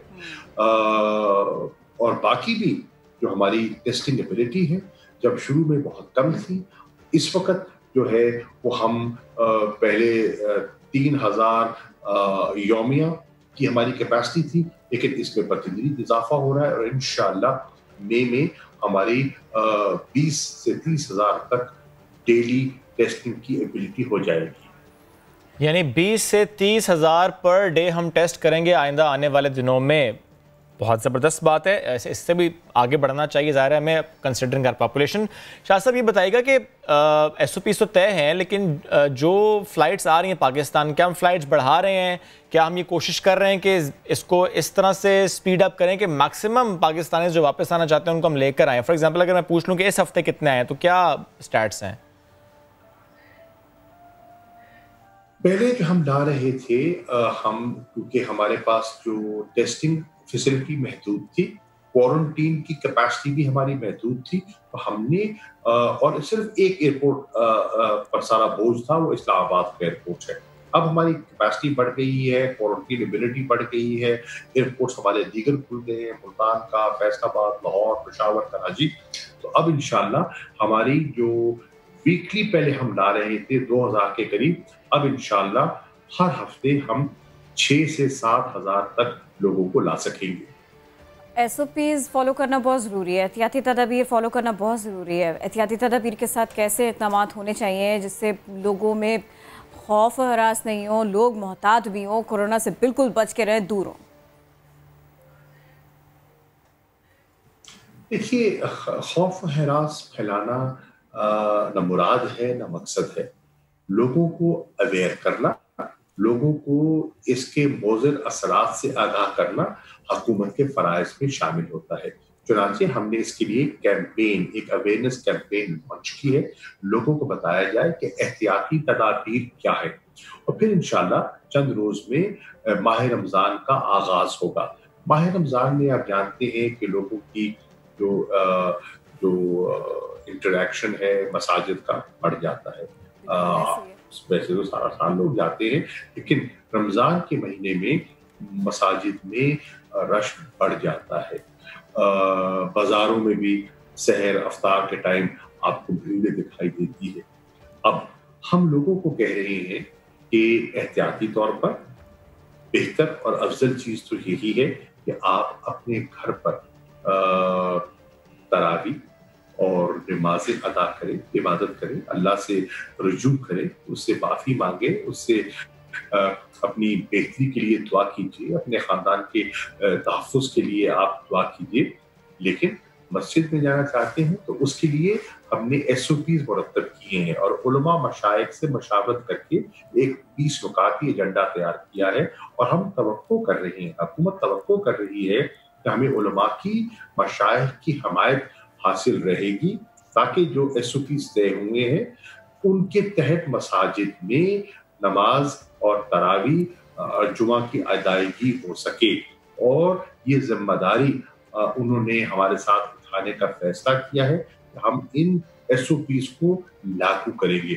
मेरी दरख्वास्त है कि हर मस्जिद में एक कमेटी बनाई जाए जिसकी जिम्मेदारी हो कि जैसे जैसे हुकूमत ने उनकी बेहतरी और उनके एहतियात के लिए, उनकी बका के लिए उनको मशवरा दिया है, उस पर अमल पैरा होने के लिए वो इंतजामिया से ताउन भी करें और दीगर नमाजियों से भी गुजारिश करें कि वो एहतियात करें। सही। अच्छा शाह साहब, गुज़श्ता रोज़े खबर आई कि चाइना ने क्लिनिकल ट्रायल के लिए पाकिस्तान को वैक्सीन दी है। वैसे तो क्लिनिकल ट्रायल कहीं पर भी हो उससे फ़र्क नहीं पड़ता, पाकिस्तान में हो कहीं और हो, जिसने बनाई अपने मुल्क में कर ले उससे फ़र्क नहीं पड़ता, क्योंकि ज़रा क्लिनिकल ट्रायल कंप्लीट होगा उसके बाद ही लार्ज स्केल प्रोडक्शन होगी, उसके बाद ही एक्सपोर्ट हो सकती है। लेकिन मुझे बताएं कि जब ये वैक्सीन या क्लिनिकल ट्रायल मुकम्मल हो जाएगा, हमारी सिफारतकारी इतनी मौसर है कि चाइना की पहली तरजीह पाकिस्तान हो वैक्सीन देने के लिए? देखिए, इस वक्त एक्सपेरिमेंट्स किए जा रहे हैं। सबकी ख्वाहिश है कि जल्द अज जल्द एक वैक्सीन आ जाए जो इस बीमारी का तोड़ हो, लेकिन अभी हतमी तौर पर कुछ कहना कबलस वक्त है। एक्सपेरिमेंट हो रहे हैं, अल्लाह करे उसमें कामयाबी हो और कामयाबी के बाद जब वो टेस्ट हो जाती है और उसको अप्रूवल मिल जाता है तो उसकी फिर प्रोडक्शन में भी टाइम लगेगा। अभी इसमें एक वक्फा है, कोई इतना जल्दी हमें सोल्यूशन दिखाई नहीं दे रहा। अच्छा शाह साहब, वो वाली बात करें ना जो आप अभी ब्रेक में हमको बता रहे थे हमारी टीम को मैं ये चाह रही थी, हम इसके ऊपर बात कर रहे थे कि कन्फ्यूजन्स कम से कम होनी चाहिए, मीडिया का किरदार क्या होना चाहिए, कौन कौन कैसे कैसे काम कर रहा है। हम इस प्लेटफॉर्म से पूरी कोशिश करते हैं कि बात जो हक़ है वो सबके सामने हो, बात जो दुरुस्त है वो सबके सामने हो। तो हमारी ये कोशिशें और आपका साथ सर, एक दो वर्ड्स इसके लिए। मैं आपके चैनल का और नए दिन प्रोग्राम का बेहद मशहूर हूँ। रोजाना आप लोगों को आगाही देते हैं, आप लोगों को एजुकेट करते हैं, लोगों के मसाइल से आप हमें आगाह करते हैं और एक टू वे कम्युनिकेशन का जो सिलसिला आपने शुरू किया है काबिले सत्ताइश है, काबिले तारीफ है। मैं जितना आपका शुक्रिया अदा करूं और मीडिया का कौमी यकजहती में, नेशनल कंसेंसस के मुरतब करने में, लोगों को एजुकेट करने में, अवेयर करने में जो आपका किरदार है वो बहुत अहम है और मुझे खुशी है कि पाकिस्तान का मीडिया बिलअमूम ये किरदार अदा कर रहा है। बिल्कुल, एक कौम बनेंगे तो इससे लड़ेंगे। बहुत शुक्रिया आपके वक्त का, साथ मौजूद थे आप। बढ़ते हैं आगे, बच्चों की बात कर लेते हैं। बच्चे किस तरह कोरोना से बचने की कोशिश कर रहे हैं और साथ साथ मैसेज भी दे रहे हैं, वो क्यूट से मैसेजेस आपको दिखाते हैं। यस, तो ये जो हमारे नन्हे मुन्ने प्यारे प्यारे बच्चे हैं ना, ये जिस फाइट की बात कर रहे हैं वो मुझ तक उसके असरात ना पहुँचे, इसके लिए सबसे ज़्यादा जो सबसे बड़ी कुर्बानी दे रहे हैं वो कौन है भला? डॉक्टर्स। ये फ्रंट लाइन वॉरियर्स हैं, सचमुच ऐसा ही है। और इनके पास इक्विपमेंट हो नहीं हो, ये सिर्फ और सिर्फ मेरी आपकी ज़िंदगी चाहते हैं, ये एक सेफ़ माहौल चाहते हैं। कोरोना के ख़िलाफ़ जंग में ये अपना हिस्सा डाल रहे हैं और आगे बढ़कर ऐसा कर रहे हैं। हॉस्पिटल्स में जितने भी डॉक्टर्स हैं, जो मेडिकल स्टाफ है, ये कितनी मुश्किलों से गुजर रहे हैं, मरीज़ों का ख्याल रख रहे हैं, अमले को साथ रख रहे हैं। हमें इसका इदराक होना चाहिए, हमें सब कुछ समझना चाहिए। अच्छा, अब कोरोना अब आया है, लेकिन इससे पहले भी बहुत सारे अमराज ऐसे रहे कि जिसके ऊपर ये हमेशा लड़ते रहे, आगे बढ़ते रहे। मैं कैंसर की बात कर रही हूँ। शौकत खाना memorial cancer hospital research centre, इसके बारे में, क्योंकि एक छोड़ दो टास्क हैं, दो चैलेंजेस अब इनके पास। ये लोग अब किस तरह से सारे के सारे मामले को देख रहे हैं, कैसे काम कर रहे हैं, कितनी दिक्कतों से गुजर रहे हैं, हम इसी के ऊपर बात करेंगे। Chief medical officer doctor Mohammad Asim Yousuf sahab हमको ज्वाइन कर चुके। वेलकम टू नया दिन। सर ये फरमाइएगा, प्लेटफॉर्म एक है, महाज एक है जी, और जंगे जो है ना वो दो दुश्मनों से हैं, यानी कि आपको कोरोना से भी लड़ना है, शौकत खानम को, और इसके अलावा कैंसर से भी। तो इस जंग को जीतने के लिए पहले तो हमें वो समझाइए, वो बताइए जिन मसाइल का आप लोगों को सामना है, जो कुर्बानी आपको देनी पड़ रही है। जी शुक्रिया जी, अस्सलाम वालेकुम। आपका शुक्रिया शौकत खानम को टाइम देने का। जैसे आपने कहा, इस वक्त हम कैंसर और कोरोना दो महाजों पे लड़ रहे हैं इकट्ठे। हम स्पेशलाइज्ड कैंसर हॉस्पिटल हैं लाहौर और पेशावर में, जहाँ 75% से ज़्यादा मरीज़ों का बिल्कुल मुफ्त इलाज किया जाता है कैंसर का। तो हमारी जो कैंसर के पेशेंट्स हैं उनकी क़ुव्वत मदाफ़त अक्सर कम होती है, और उनमें ख़ास तौर पे ख़तरा है कोरोना वायरस का आम पॉपुलेशन से ज़्यादा। सो सबसे पहले हमने कोशिश ये की कि उनके लिए हम फैसिलिटीज़ बढ़ाएं, ताकि अगर खुदा खास्ता वो ज़्यादा नंबर्स में आएँ हमारे पास कोरोना वायरस इन्फेक्शन के साथ, तो हम उनका ख्याल रख सकें। इसलिए हमने अपना ICU जो इंतहाई निगहदाश्त का यूनिट है वो बढ़ाया। 11 बेड्स जो नॉर्मली थे उनको 35 तक कर दिया। अब हमारे पास 35 बेड्स का फुली वेंटिलेटेड बेड्स हैं 35। इसके अलावा एक पूरा वार्ड हमने 50 बेड्स का कोविड आइसोलेशन वार्ड बनाया, ताकि अगर कैंसर पेशेंट्स आते हैं जिनको इमीडिएटली वेंटिलेशन की ज़रूरत नहीं है तो उनको वहाँ दाखिल कर सकें। ये फैसिलिटीज़ अब इस वक्त हम फंक्शनल हैं हमारे यहाँ, और हमने देखा कि क्योंकि ये काफ़ी हमने एक्सपैंड कर ली हैं, तो हमने ये फैसिलिटीज़ दूसरों के लिए भी खोल दी हैं। सो सिर्फ कैंसर पेशेंट्स या सिर्फ शौकत खानम के पेशेंट्स के लिए नहीं, बल्कि अब ये जनरल पब्लिक के लिए भी हमने अवेलेबल कर दी हैं, उसी प्रिंसिपल पे कि जो पे नहीं कर सकते उनका इनमें इलाज बिल्कुल मुफ्त होगा। सर शेयर कर सकते हैं कि इसके अलावा sorry to interrupt you, but ये शेयर कर सकते हैं कि जो पेशेंट्स इस वक्त आपके पास हैं कोरोना के, उनमें से कितने ऐसे हैं जिनको कैंसर भी है किसी भी किस्म का, और कितने ऐसे हैं बाकी जिनको कैंसर नहीं है बट वो जस्ट कोरोना से लड़ रहे हैं? जी या सो इस वक्त हमारे कोविड आइसोलेशन वार्ड जो है उसमें 8 मरीज दाखिल हैं, जिनमें से 5 को कैंसर है और 3 नॉन कैंसर पेशेंट्स हैं। और ICU में इस वक्त हमारे 3 वेंटिलेटेड पेशेंट्स हैं, जिनमें से 1 को कैंसर है और बाकी 2 को कैंसर नहीं है। वो नॉन शौकत खानम पेशेंट्स हैं जिनको हमने एक्सेप्ट किया है उनकी मदद करने के लिए और ट्रीट करने के लिए। राइट। और sir Shaukat Khanum hospital I guess ये पहला हॉस्पिटल था पंजाब में जिसने कोरोना टेस्टिंग स्टार्ट की थी, राइट? जी जी बिल्कुल सर। अब तक कोरोना वायरस की टेस्टिंग जब जी स्टैट्स पूछना चाह रहा था सर, जब क्योंकि ज़ाहिर आपने स्टार्ट किए थे तो कितने टेस्ट अब तक हुए हैं शौकत खानम में? अभी तक हम तकरीबन 4000 टेस्ट कर चुके हैं कोरोना वायरस के लिए, जिनमें से 2300 के करीब हमने पंजाब गवर्नमेंट के लिए किए हैं जो कि टोटली फ्री हुए। उसके अलावा 700 और जो हमने कोरोना कैंप बनाया है ग्राउंड्स में, जहाँ कोई भी मरीज आ सकता है, जिसके आप अभी इमेजेस भी देख रहे हैं। कोई भी मरीज आ सकता है जिसको सिम्टम्स हो या सस्पिशन हो। वहाँ 700 से ज़्यादा टेस्ट हम फ्री कर चुके हैं, जिसकी तकरीबन 60 लाख रुपए खर्चा हुआ है उसके ऊपर। और 700 ही के करीब हमने जो हमारे कलेक्शन सेंटर्स हैं वहाँ पे टेस्ट हुए हैं। सो तकरीबन क्लोज टू 4000 अब हम कर चुके हैं टेस्ट्स। इस वक्त हम पूल्ड सैम्पलिंग शुरू कर चुके हैं, सो हमारी कैपेसिटी काफ़ी बढ़ गई है, और अगर और सैंपल्स आएँ तो हम और भी कर सकते हैं। हमारी ऑफर पंजाब गवर्नमेंट को तो है ही, और अब हमने KPK की गवर्नमेंट को भी ऑफर किया है। सर आपने पूल सैम्पलिंग की बात की है, आपने पूल सैम्पलिंग की बात की, दैट मींस के पंजाब में कहीं से भी किसी भी रैंडम पॉपुलेशन से आप सैंपल्स लेंगे ताकि कैपेसिटी बढ़ जाए, ऐसा ही है?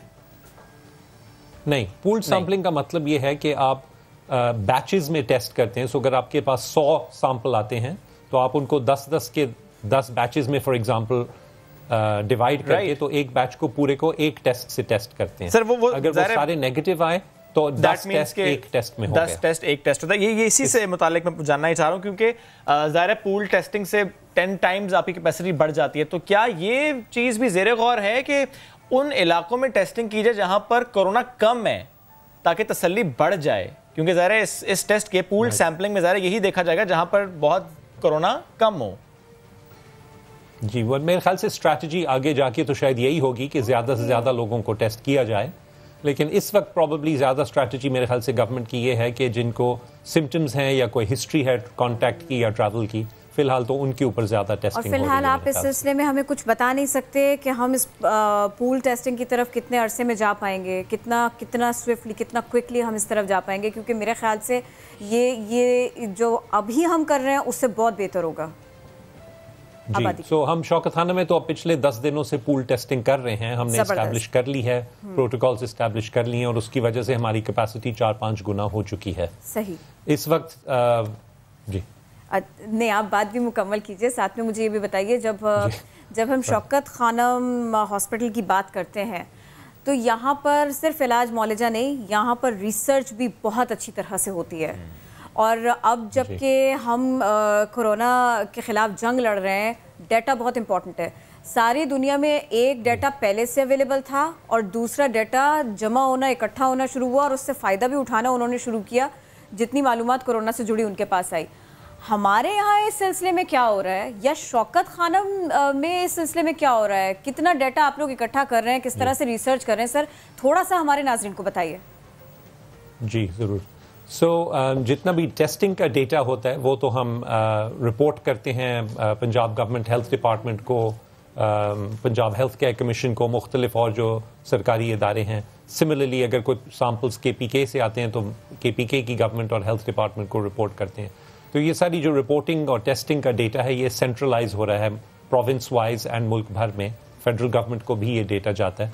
तो ये सारा इसका एनालिसिस और फर्दर फिर इसके ऊपर जो काम है वो सेंट्रली हो रहा है। हमारी जो रिसर्च लैब्स हैं, जैसे आपने कहा, हमारी रिसर्च लैब्स वेल इस्टेब्लिश्ड हैं, उनमें भी PCR के साथ ही अक्सर टेस्टिंग होती है मुख्तलिफ चीज़ों की, कैंसर वगैरह की।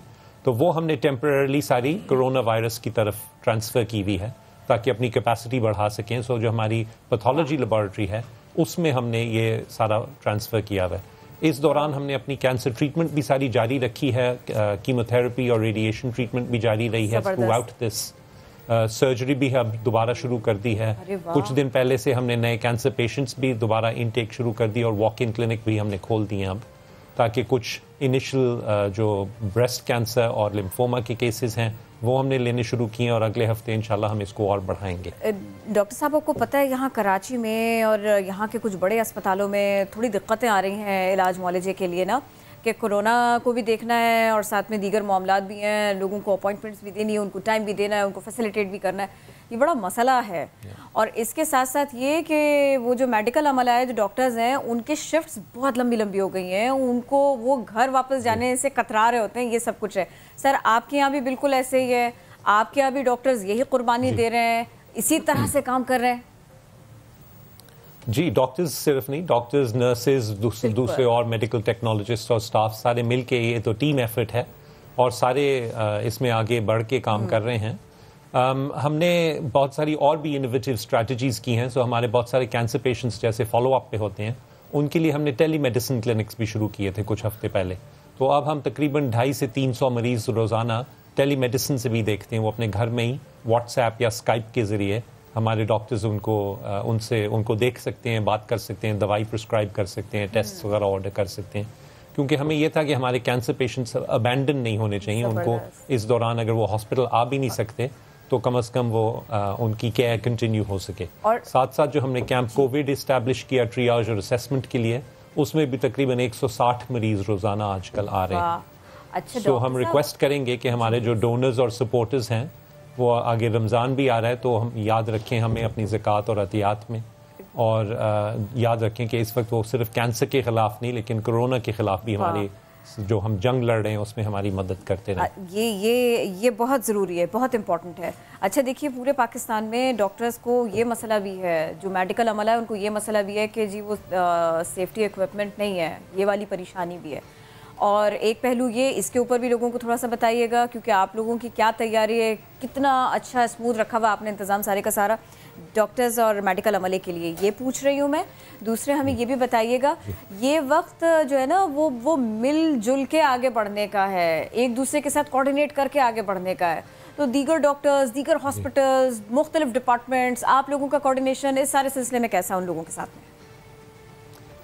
जी, सो ट्रीटमेंट हमारी सारी कोऑर्डिनेटेड ही होती है, कैंसर की तो ख़ास तौर पे।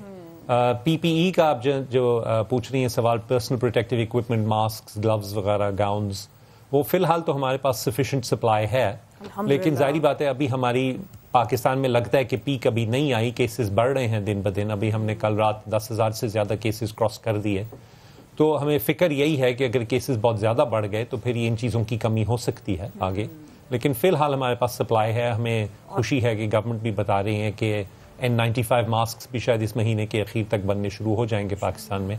वही सबसे क्रिटिकल चीज़ है, बहुत सारी और चीज़ें तो पाकिस्तान में बन रही हैं। ज़रा N95 मास्क नहीं बन रहे थे, वो हमें मंगवाने पड़ते हैं। सर मुझे ये बता सकते हैं आप अभी आपने खुद पीक का भी जिक्र किया, आपकी अपनी ऑब्जर्वेशन क्या है considering all the models we are working on, कि पाकिस्तान में पीक कब आएगी? मई में आएगी, जून में आएगी, कब आएगी?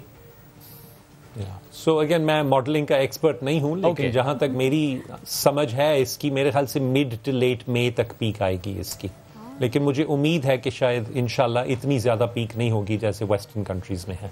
और वेस्टर्न कंट्रीज़ में मुख्तलिफ ममालिक में सर बिल्कुल जल्दी से इसके ऊपर भी ना एक ढारसी बनती है, अगर ये सवाल कर लिया जाए उसका जवाब आ जाए। एक ये प्रॉब्लम भी है कि जितना भी सेफ्टी गियर्स हैं उनको यूज़ किया जा रहा है, उसको तल्फ करना भी एक प्रॉब्लम है। वो जो सारे का सारा इकट्ठा होता है। हमारे यहाँ, आपके यहाँ शौकत खानम में इस किस्म का कोई मसला नहीं है, आपके पास में पूरा मैकेनिज्म है इसके लिए भी? जी, हमारे यहाँ मेडिकल ग्रेड इंसिनरेटर्स हैं जहाँ पे हम ऑलरेडी अपनी वेस्ट मैनेजमेंट का सारा प्रोसेस करते हैं। लेकिन आप बिल्कुल सही कह रही हैं कि इस दौरान और इसके पैंडेमिक की वजह से वेस्ट बहुत ज़्यादा प्रोड्यूस हो रहा है पहले से। ऑब्वियसली इसके अपने भी कॉन्सिक्वेंसेस हैं, एक तो कॉस्ट है इसकी, पर इसकी इन्वायरमेंटल भी कॉन्सिक्वेंसेस हो सकते हैं, बट फिलहाल हमें उसका इशू नहीं है। डॉक्टर साहब बहुत शुक्रिया, आप हमारे साथ थे और आप ये कह रहे थे कि ये वो वक्त है कि हमें कोविड और कैंसर पेशेंट्स दोनों को देखना होगा, और डोनेशंस जितनी ज़्यादा हो उतना कम लग रहा है। सिचुएशन तो कम से कम ऐसी ही है। एग्जैक्टली सिचुएशन ऐसी ही है। इससे मुताबिक हम बात कर रहे थे, एक छोटी सी ब्रेक लेते हैं, वापस आते हैं।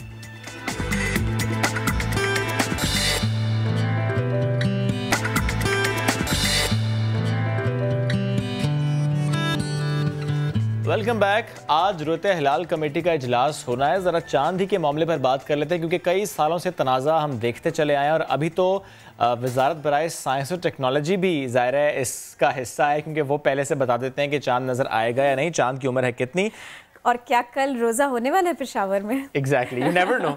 वफाकी वज़ीर बराए मजहबी अमूर नूरुल हक कादरी साहब ने हमें ज्वाइन कर लिया, तो इसी अहम मामले पर आपसे हम बात करना चाह रहे थे। सर बहुत शुक्रिया। वक्का सर, क्या समझते हैं रमज़ान और ईद के चांद, इस पर तमाम उलमा मुत्तफ़िक होंगे? क्योंकि माजी में जिस तरह हमने देखा है कि दो चांद नज़र आ जाते थे, एक पहले और एक बाद में, ये तनाज़ा कहीं दोबारा तो खड़ा नहीं हो जाएगा? अब तो वजारत बराए साइंस और टेक्नोलॉजी भी मैदान में है, वो भी बता देते हैं कि चांद की उम्र कितनी है और नज़र आने के चांसेस कितने हैं।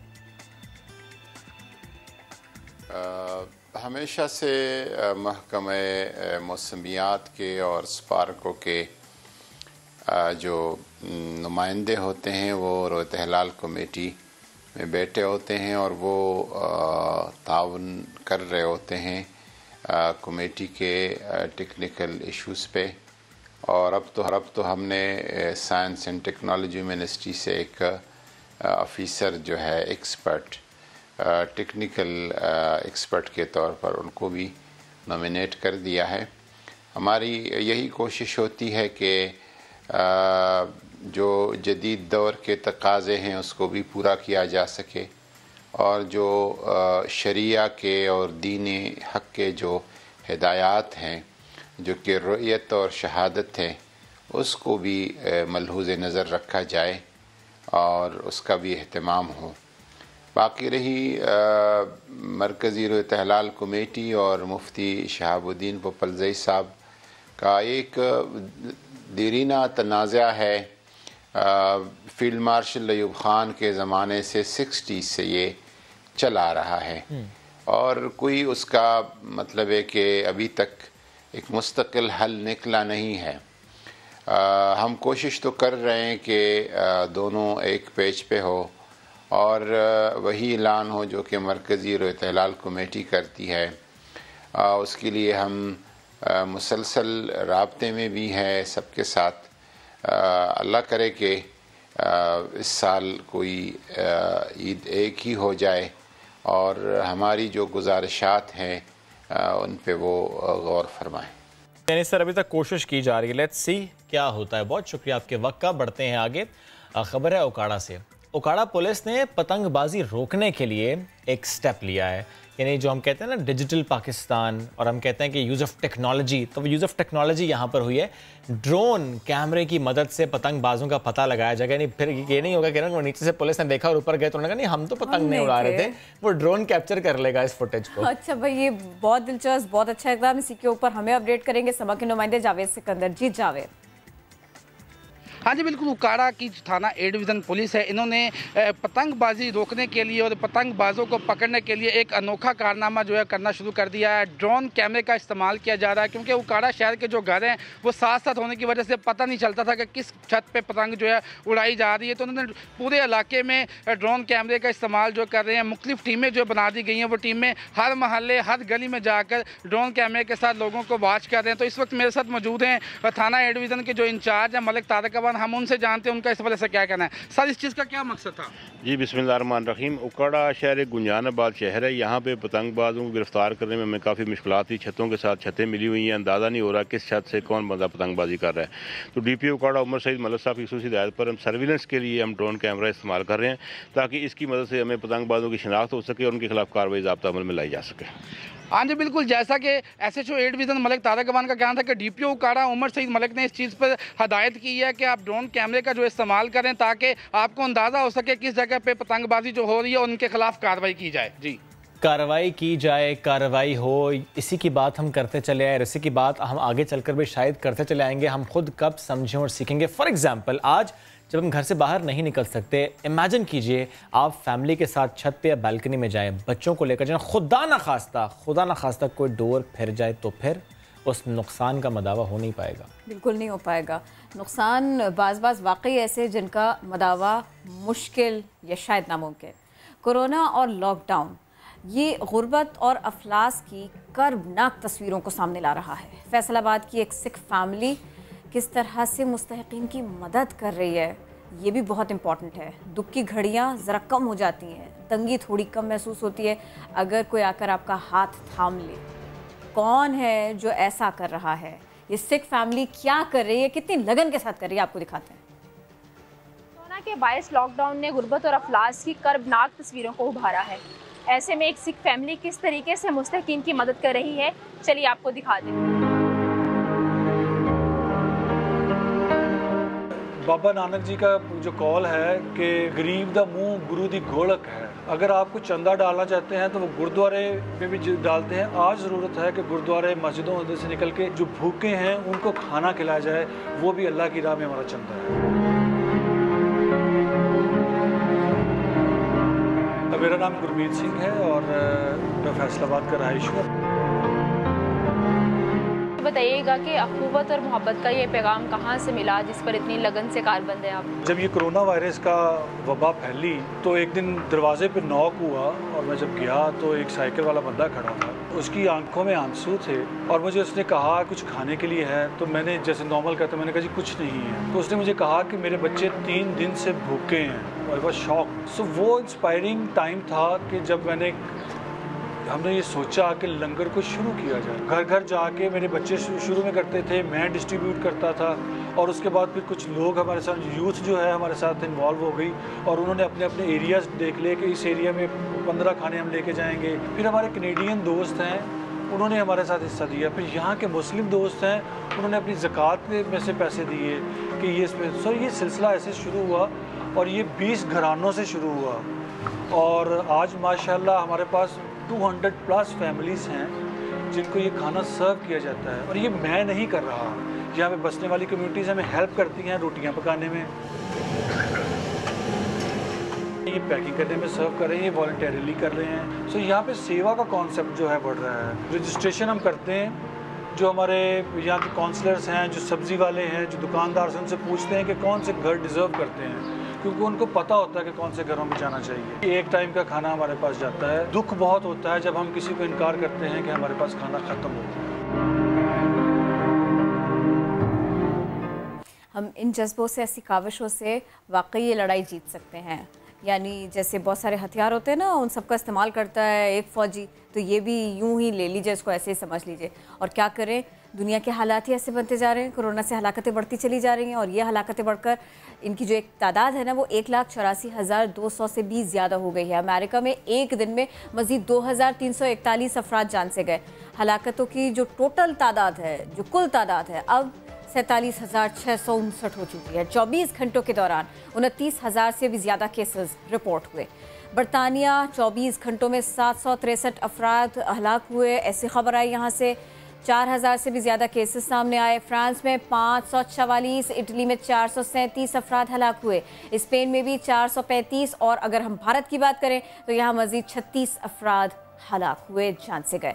तुर्की में 117 और ईरान में 94 अफराद जा बहक हुए। कोरोना से ये नुकसान देखने में आए, ये केसेस दुनिया भर में रिपोर्ट हुए।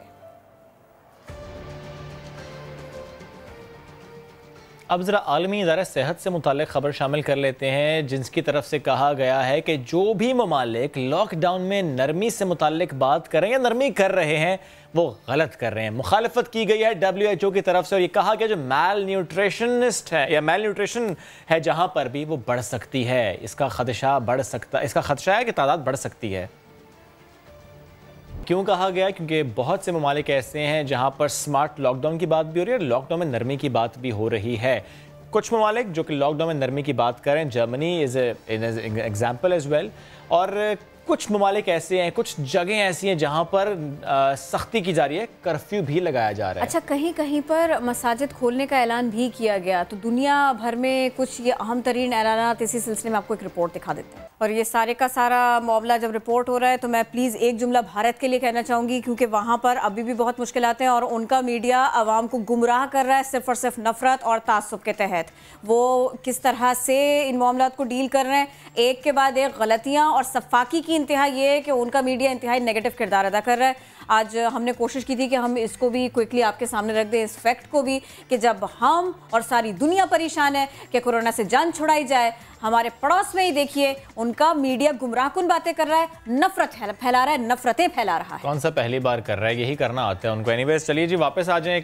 लास्टली हमारे पास एक खबर है, पैसे दो गंदुम ले जाओ। महकमा खुराक के अफसरान की जानिब से कराची गंदुम लाने वाले ट्रॉलर से रिश्वत वसूली और सरकारी गोदामों में ज़बरदस्ती गंदुम ले जाने का इंकशाफ हुआ है। सेक्रेटरी खुराक ने रिश्वत रोकने के लिए तमाम डायरेक्टर्स को खत लिख दिया है और कहा है कि अब किसी ने किया तो कार्रवाई होगी। हमें ज्वाइन किया फैसल खान ने। फैसल, अब किया तो कार्रवाई होगी, जिसने कर लिया उसके खिलाफ क्या होगा?